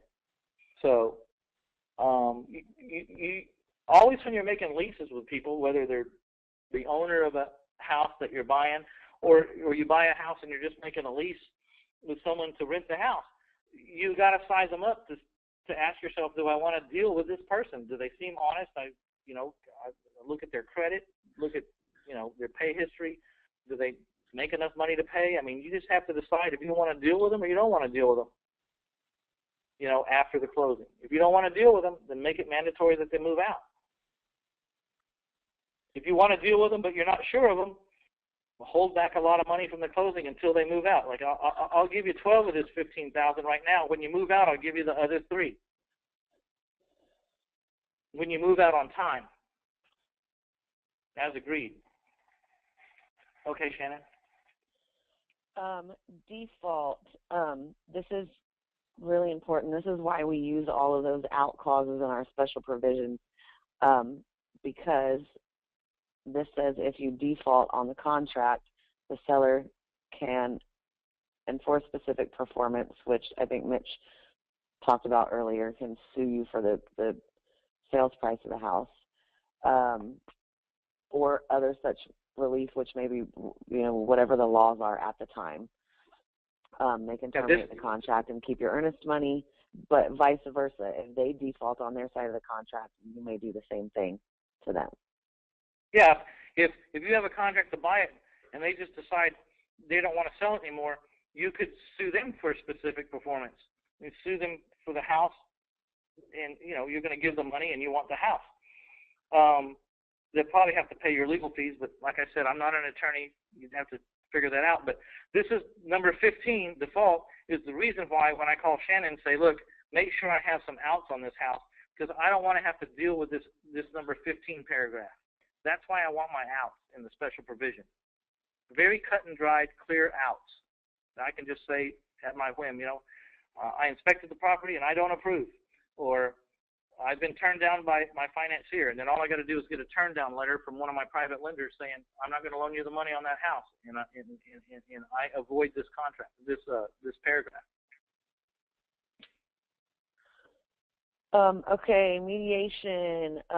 Texas is very encouraging to do a mediation. We always say that we will do mediation. We've never actually had to do it, but this just says if there's any kind of conflict, instead of both of us spending a whole bunch of money on attorneys, let's go sit down with a mediator and see if we can't work it out. This is not so effective. I mean, people can agree to mediation, but it doesn't really mean anything. We can go to mediation, there can be no agreement, then you're into the lawsuit. What this really is, it really helps when you're selling, is to place in the mind of the seller, of the buyer. This is effective mostly when you're selling. So it's to place in the mind of your buyer that there's no lawsuits here. Now, that's not true, but perception is 100% of what happens. So if they perceive they can't sue, then they go to the mediation. And how I like to put it is, we're going to agree here that if we get any disagreements, you're going to go down to the mediation board and you're going to tell your story for 15 minutes or 30 minutes or however long it takes, and I'm going to take my 30 minutes, and whatever they say, that's what we're going to do. We're not going to give the money to the lawyers. We're just going to do what the mediation board says. Now, is that true? If they don't want to agree, then you're headed to a lawsuit. But just try to plant in your adversary's mind that lawsuits are off the table. It works a lot easier with unsophisticated people than it does with sophisticated people. Sophisticated people know that a mediation agreement's not worth the paper that it's written on. It's just a waste of money and time. Okay. Number 17, what this basically says is if there is a lawsuit, whoever loses pays the other one's attorney's fees. They're responsible to reimburse a reasonable amount for those fees. Number 18, escrow. This all has to do with your title company. A says that. Hey, can we back up a second? Can we back up a second? It says you can go to lawsuit and the loser has to pay the fees, but in most of the houses I deal in, I could go to a lawsuit and win. I'm not going to get any money. They don't have any money. So, 99 times out of 100, you could go to a lawsuit and win with your buyer or your seller or whatever. They don't have any money. You're not going to get it. So the best thing to do in cases of lawsuits is don't have one. Write your check right now. Or, I've had 3 lawsuits in my entire career of 1,200 houses, all of which these people were going to sue the next person they bought a house from. It was their agenda. It was their plan. They had gotten some street sidewalk lawyer classes by having gone through some stuff, and they were just going to sue as a form of extortion, because this is what happened. I won all 3 of my lawsuits. My lawsuits cost me $10 and $15 and $20, and one cost me $40,000 to win. So make no mistake about it. The best way to deal with a lawsuit is don't have one. Write your check right now, and take your loss as a part of doing business, and don't get in a pissing match. I could not write checks for the ones that I wanted to settle with because they wanted $1 million. They were just if you do enough volume, you're going to run into one of these guys. And here's how I've avoided that in some cases. When I start to size out that someone's in my house and they are litigious and they want me to fix an air conditioner 6 months after they've owned the house, I may elect to call my air conditioner man and go out and see how much it costs. Let's say it's going to cost $1,200. That's $1,200 that I really am not supposed to pay. The man's been in the house 6 months. He's being unreasonable, but his tone is telling me that he's going to be a problem. I will write the check for $1,200, instead of me going out and fixing it for him, I'll say, look, I've got bids that say that you can get this fixed for $1,200. I am going to give you the $1,200 to fix it. And then I write on that check on the back, there's a statement. Do you have that statement, Shannon?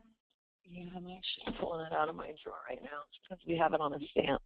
It says, by signature hereto endorse or acknowledges full, complete, and final settlement of any and all claims against payer. So this is my chance to get rid of this guy again.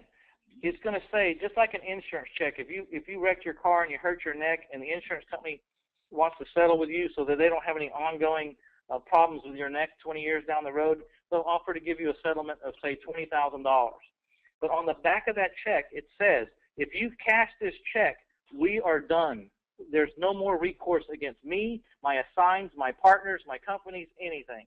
So we have a stamp made that when we cut these checks to these people who are basically extorting us, we'll give them some money. We find a way to negotiate them some money, and we'll give them that check. But on the back of that check that says if they cash that check, that we are absolved of any more responsibility for this house.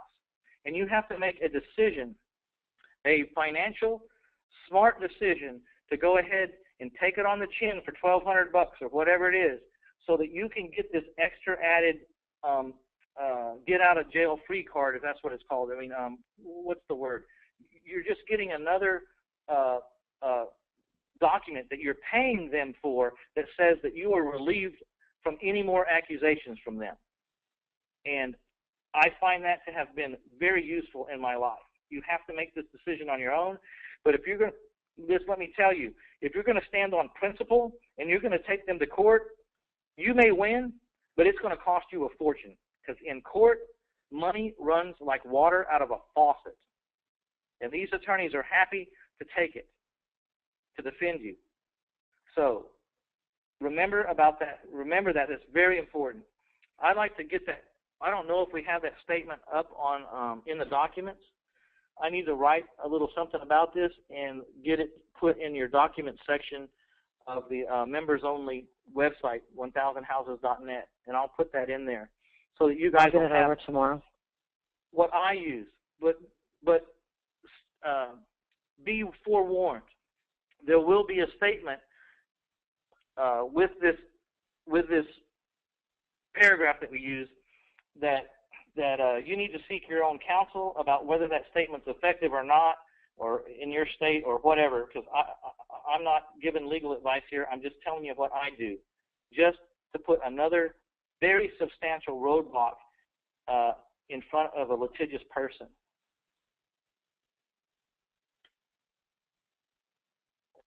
Sorry, I'm writing. This is really good stuff, guys. I mean, these are things I don't even think to tell, you know. I mean, as we go through this relationship that we have, where you guys are on this line and listening, I just remember so many things that have happened to me in my umpteen years of doing this and all the deals that I've done. And so that's why these conversations are good, because it jars me into situations that I remember that, you know, maybe I haven't even thought to tell y'all, or I haven't thought in a long time to tell the new people. So there's constantly new people coming on, and I don't want to repeat myself to the long-standing members, but I certainly want to advise the new members, and so I'm always kind of in the middle of if I'm repeating myself or not. So.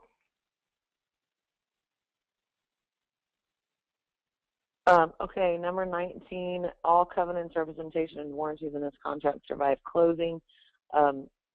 So this agreement that's in this contract stays in this contract, you know, stays active even after closing. Seller basically is saying that everything is true in this contract. They also have the right to take backup offers on the contract, but they have to. We've been in situations where we were the backup offer, so they would have to notify. If you're trying to buy a property and you are the backup, they have to notify you that you are the backup. Federal tax requirements, I think we've only had to do this once, but if you know that your seller is a foreign person, between, and the title company takes care of this usually for you. It is, you are obligated to withhold a certain amount of money to pay to the IRS. I don't know exactly what those numbers are, because I imagine they change yearly with IRS rules. But this is their way of making a foreign person pay their taxes on their profits. Yeah, it makes sense, right, guys? You got, people say, well, isn't it against the law to sell to illegal immigrants? Well, make no mistake about it. Anyone in the world can buy property in the United States. I mean, just ask China. I mean, they're buying up the United States all over the place. So remember that anybody in the world can buy property in the United States. It's one of the uniquenesses of our country. A lot of countries won't allow you. Mexico won't allow an American to buy property. There's ways to do it through trustees and stuff down there, and they have that figured out. But, by the law, I can't go down and outright buy a piece of property as an American down in Mexico. So far, it's not my responsibility to figure out if they are here illegally or not. So far, it is not my responsibility to disclose whether they are here illegally or not. I'm just selling to a foreign person, period. And we have the right to sell to foreign people from different countries. So that's that. You have another question here, Mitch, that asks, sorry, it's really small. If the seller doesn't clear their belongings out of the house, are they required to store them for them? No. Once you take possession. Here we go. Let's put in another special provision. All contents that remain on the property or in the house after the closing become the property of the buyer. There's a special provision that covers it. Thank you for the question. I don't have it on there. It's a great question, and I didn't have this on there, but that's the answer. You put it in special provisions, and it should probably go in every contract that you have. It should be like just one of the standard clauses. Any and all property that remains, personal property that remains on the property after closing becomes the buyer's property. I don't know exactly how to word it, but we'll figure out something that sounds a little more professional than that. But you know what I'm saying? I think that's a great clause that we should put in every contract, Shannon. Yep, I got it written down. See, you guys, it's not like I can't keep improving too. I mean, I improve all the time, and I appreciate that question. That was a great question. Who asked that question? Do you know?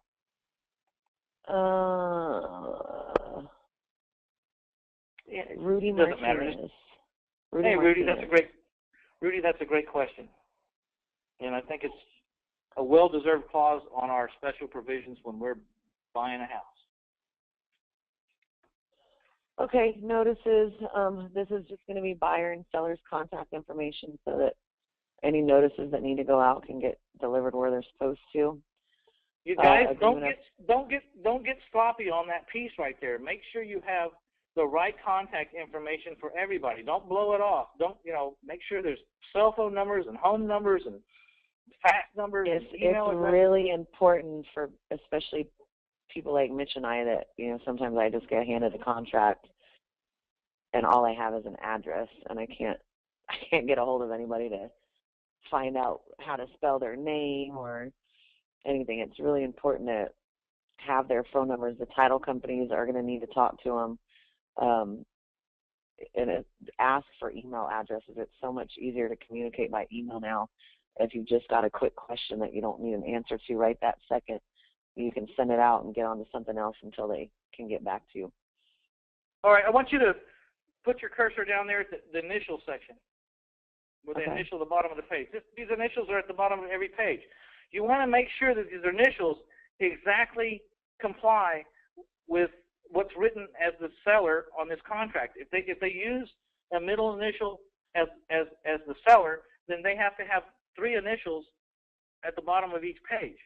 So if they put 3 initials, they say their name is John B. Seller, then don't just put JS down here on the initials. If they use 3 names, then you need 3 initials.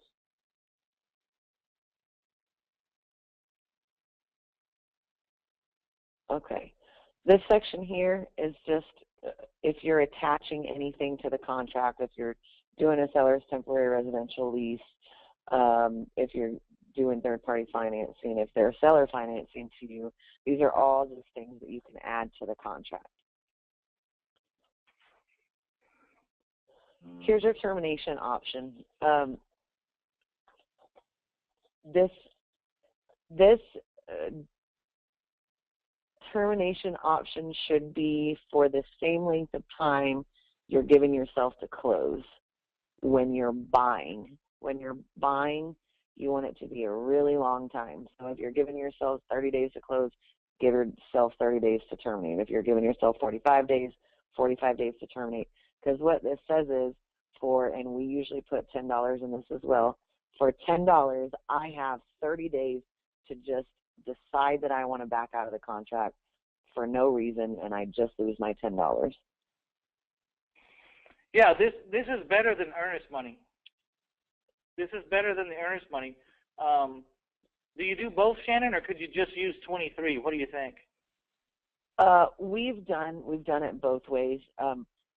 Some people really want earnest money, and so we'll go, okay, well, we'll give you $50 earnest money and $50 option money, or most of the time people don't. If it's an individual, most of them don't care. If it's a bank, they're not even going to let you do a termination option. Yeah, if you're dealing with a realtor, they're going to ask you for $1,000 earnest money. If you're dealing with a realtor or an institution, like you're buying a house from a bank or some institution, they're probably not going to let you use this termination clause, because basically what it says is you can get out of the contract anytime. But if you decide that you're going to put $10 or $50 or whatever you decide to put in this first blank here as the option fee, put your cursor up there to the first blank, Shannon. If you decide you're going to put some money in here, you need to write a check, or you need to give them the cash right there, and they need to sign that they got that option fee. And then remember, in the special provision, there's a place for that on the next page here, right here, receipt of option fee.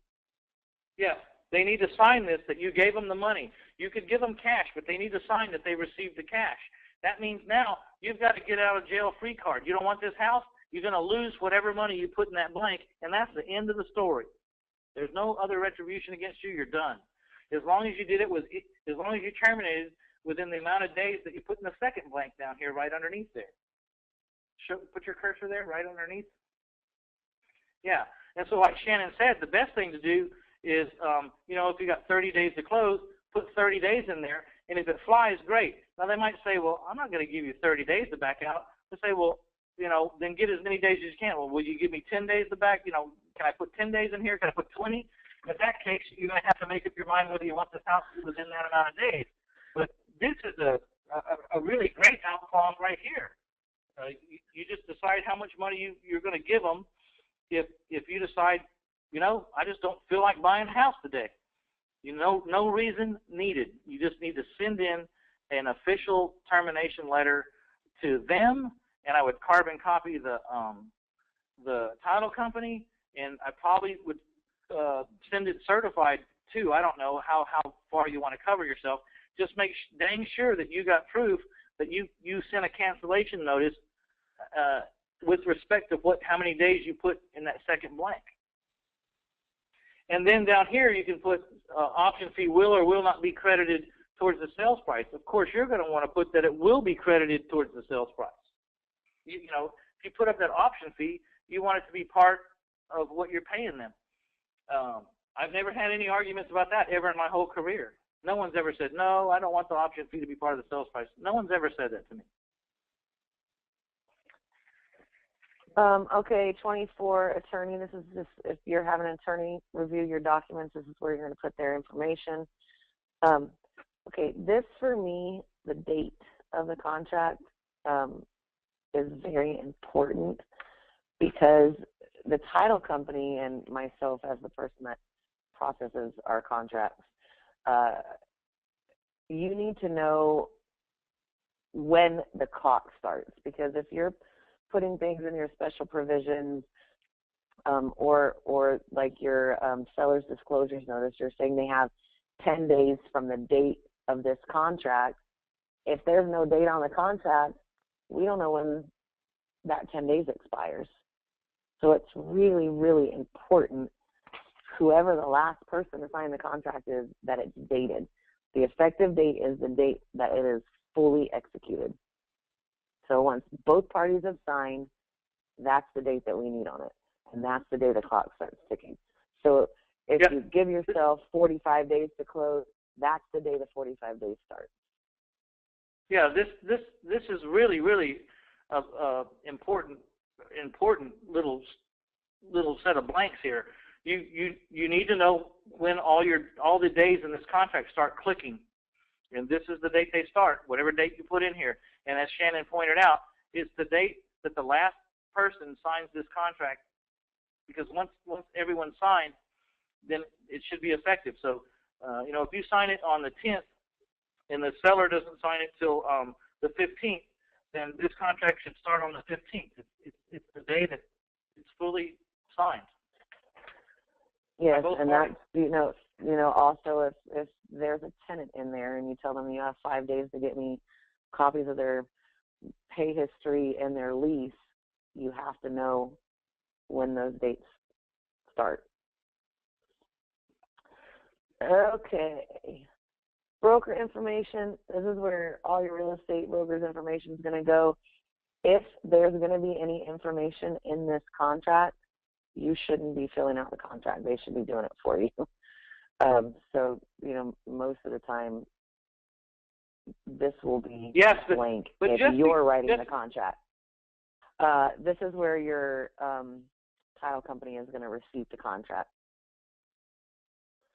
And that is the end of the TREC contract. So this is an example of the affidavit of memorandum. Basically just says, we scratched this out on this, sometimes you're doing it. Hold on. You got to remember, I got people that are not from Texas. TREC means Texas Real Estate Commission. So this is the Texas promulgated form. So this is, in short, they call it TREC, T-R-E-C. So that's the end of the Texas promulgated form. And these are some other legal documents that don't necessarily, they're not promulgated by the state. They're made by our attorneys or by an attorney. That being said, you need to get your own to look at it. But here we go. This is that affidavit of memorandum that we talked about that you can record just to cloud up the title so that nobody can, they can't sell the house to somebody the next day that offers them a higher price. So you're just going to fill in, the name of the buyer and the seller and the date that you did the contract, and y'all's addresses. It just says, I have an agreement already to purchase this property. And then the Exhibit A that it references here is just going to be the legal description of the property you're going to put down here. And it's got to be notarized. And when you do this stuff, guys, you want this thing to stand up, you need to make sure that you don't have your wife notarize it or somebody you need to have a notary at arm's length, someone who's not a non-biased third party. A non-biased third-party notary. You can get mobile notaries to come by, or you can go to the bank and but don't have your wife do it, and don't have the secretary of your office do it. You need to get a arm's length, someone that doesn't have anything to do with your companies. And then you need to go file it at the courthouse so that it puts on record to the world that you have an interest in this property, and you need to be dealt with if there's a sale. What will happen is if you file this memorandum and then your seller gets a higher price and goes to sell it, certainly, most likely, the person who's trying to buy the house out from under you is going to take it to a title company, and the title company will catch this. If they don't go to a title company and they buy the house, you've got retribution, I guess, to go against them. I'm not sure about all that, but you do have a case, I would think. But that's between you and your attorney. The title company is gonna have to get you to sign something saying you're releasing this and that they're allowed to sell it to somebody else. Otherwise, you keep their title clouded forever.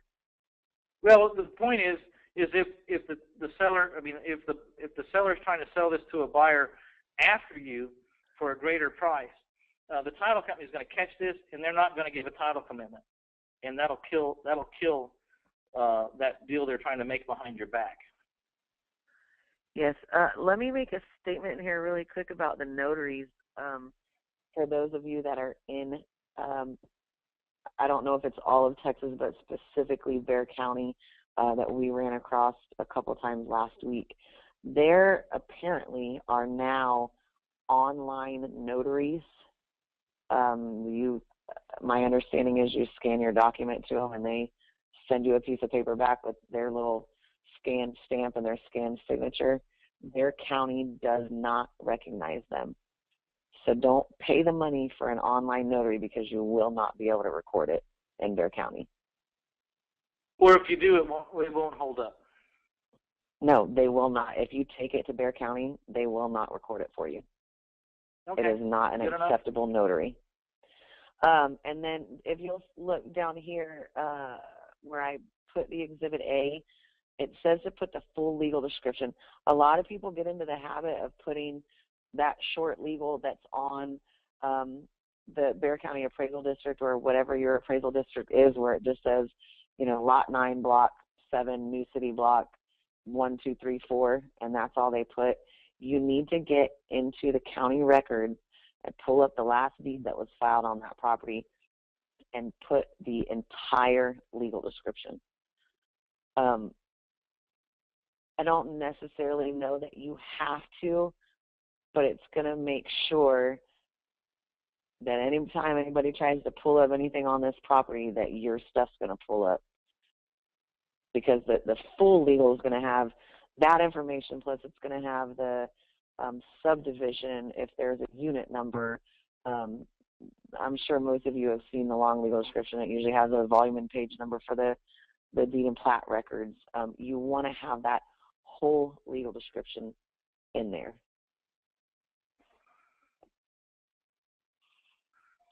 All right. Let's see what else. I think that's it. Oh no, the assignment of contract. Assignment of contract. So this is what you're going to use if you're wholesaling your property to somebody else. You're just going to put the date. This is another reason it's important to have the date on the contract. You've got to be able to put this is the date that this agreement is going into effect. It's going to be by and between whoever's buying it and the person that currently has the contract. Property address. This is saying that you're assigning all the rights, title, and interest on the contract made between whoever the buyer and the seller on the actual contract is, and then this is going to be the date of your contract.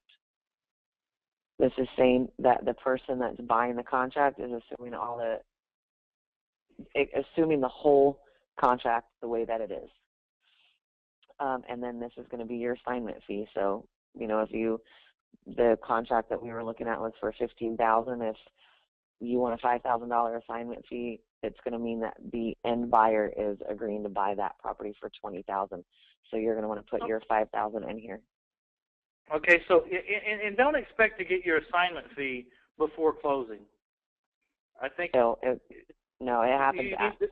This gets sent to the title company with the contract. Yeah. So this assignment fee that you're expecting to get if you're going to sell this contract, the person you're assigning the contract to needs to take the money down to the title company. Is that right, Shannon? Yes. Yes. I suppose you could talk. You know, if you could get the assignment fee made up to yourself, I don't think that's wrong. The assignment fee is usually paid by the end buyer, and I know if it were me being the end buyer, I wouldn't do it, because what if I pay a $5,000 assignment fee to somebody and then the title doesn't come back clear and I can't close on the property? Now I've Yes, already paid somebody. but make no mistake, I have collected assignment fees personally to myself before they've closed on the house. They're buying my right to this contract, and I have taken the money. But in all fairness, you need to hold that money to the side until the deal closes, because if there was some kind of problems that arose and the person you're assigning it to legitimately has a great reason not to buy the house, and like you wouldn't have wanted to buy the house either if that was happening, then you will want to give that assignment fee back because it was just a flawed house. But then again, I guess you could take the assignment fee yourself and say, under no condition is this assignment fee refundable. I mean, if you can get that agreement, go ahead and get it. But typically, you get paid when the deal closes out if the house is everything that it's supposed to be. Now, you probably wouldn't want to take an assignment fee until there was a title commitment that said that everything was okay. You know, certainly a sophisticated person that's buying your agreement wouldn't want to give you the money till they saw a title commitment and did some inspections or something. But, you know, I suppose if you wanted to write an agreement to say you're giving me, you know, $50 for this contract and I don't care what happens, I get to keep the $50, then, you know, whatever you two agree on, that's how it is. Just don't expect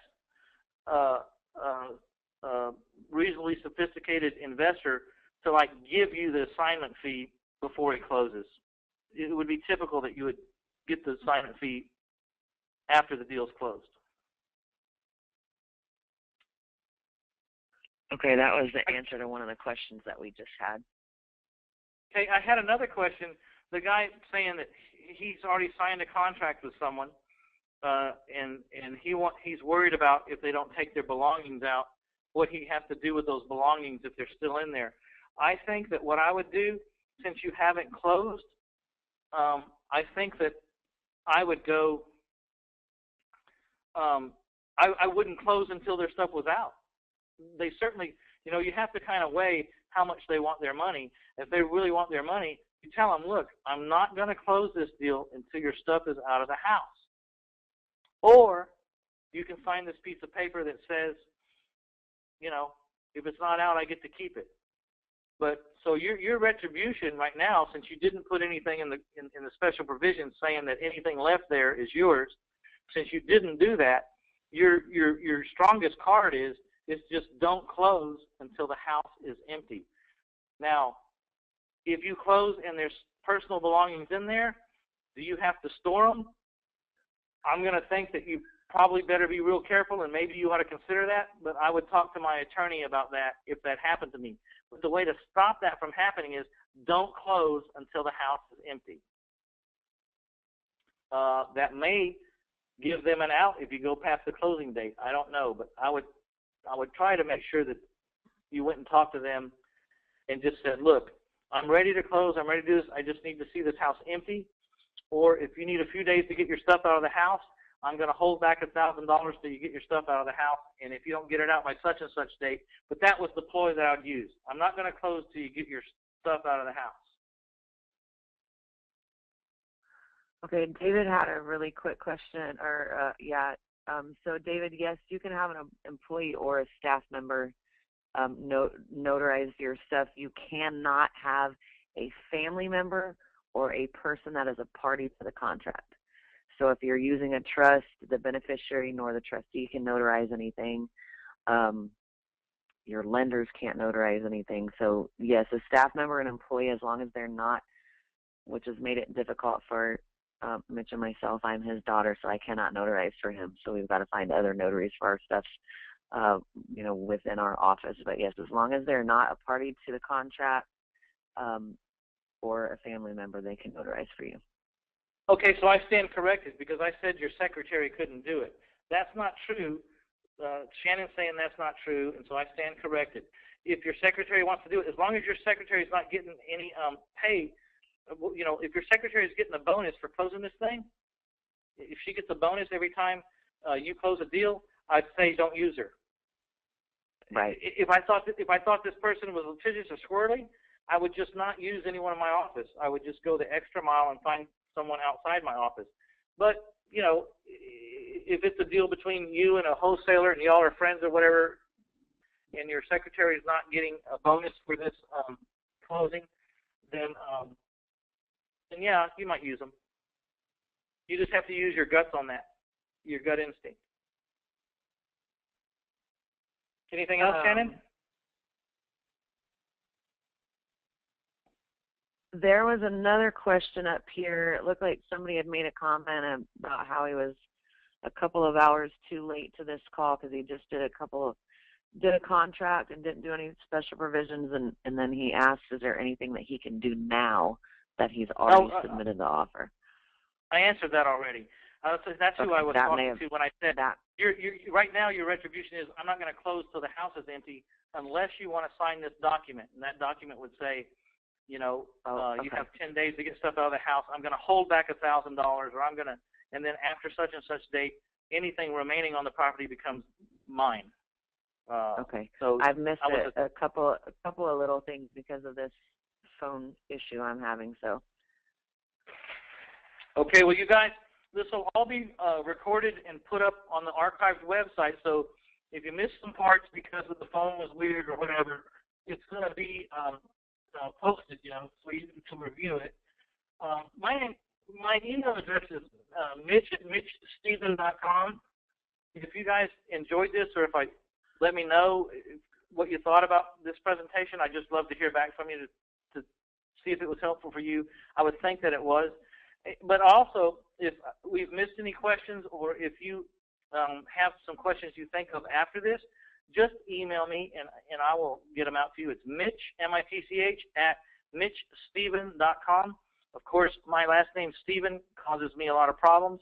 There is no V in the middle, and there's no S on the end. It is Mitch Stephen, like a first name, S-T-E-P-H-E-N.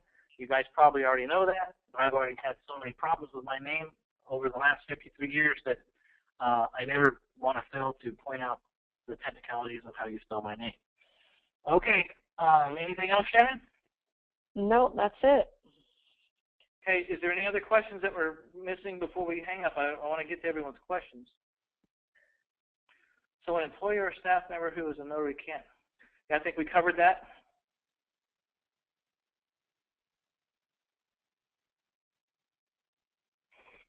Okay, we're done, guys.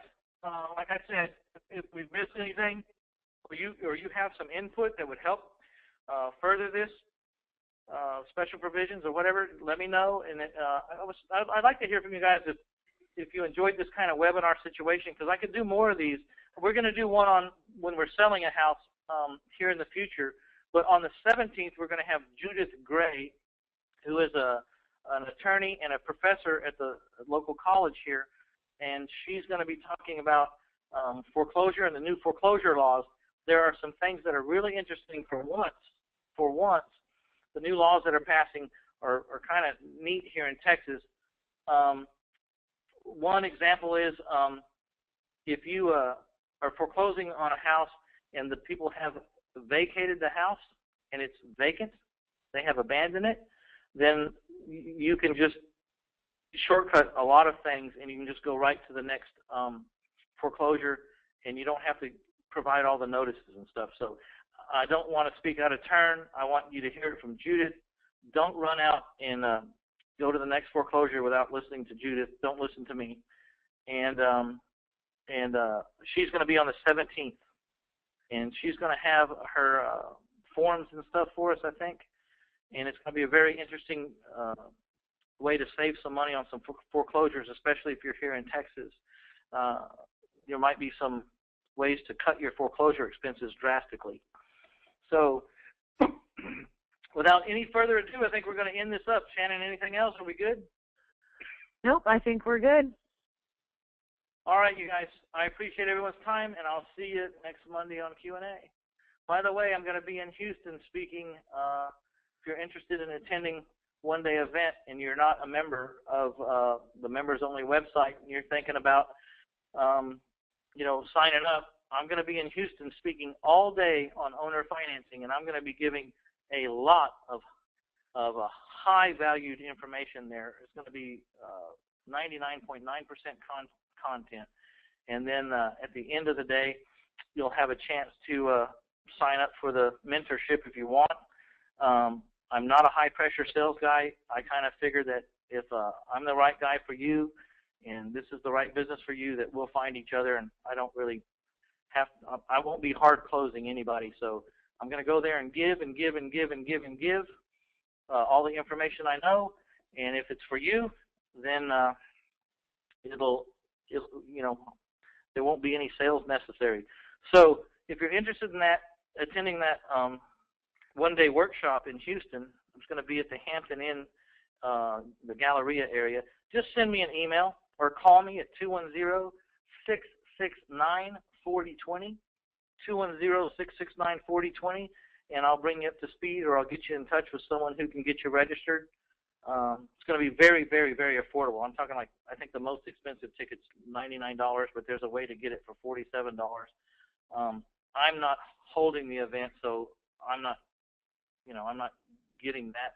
It's mostly just to pay for the room and the coffee and the tea and the venue there. So if you're interested, call me, and I'm going to be around for the next hour. So if you want to call me tonight after we hang up for the next hour or so, give me a call. If not, I'll be around tomorrow or whenever you want to call me. But I'm just telling people that if you want to call me tonight for the next hour or so, give me a call or send me an email. That's it. All right. Thank you for your time, Shannon, and I'll see everybody next Monday. Okay. Okay. Talk to you later. All right. Goodbye. Good night, everybody. Bye. Good night.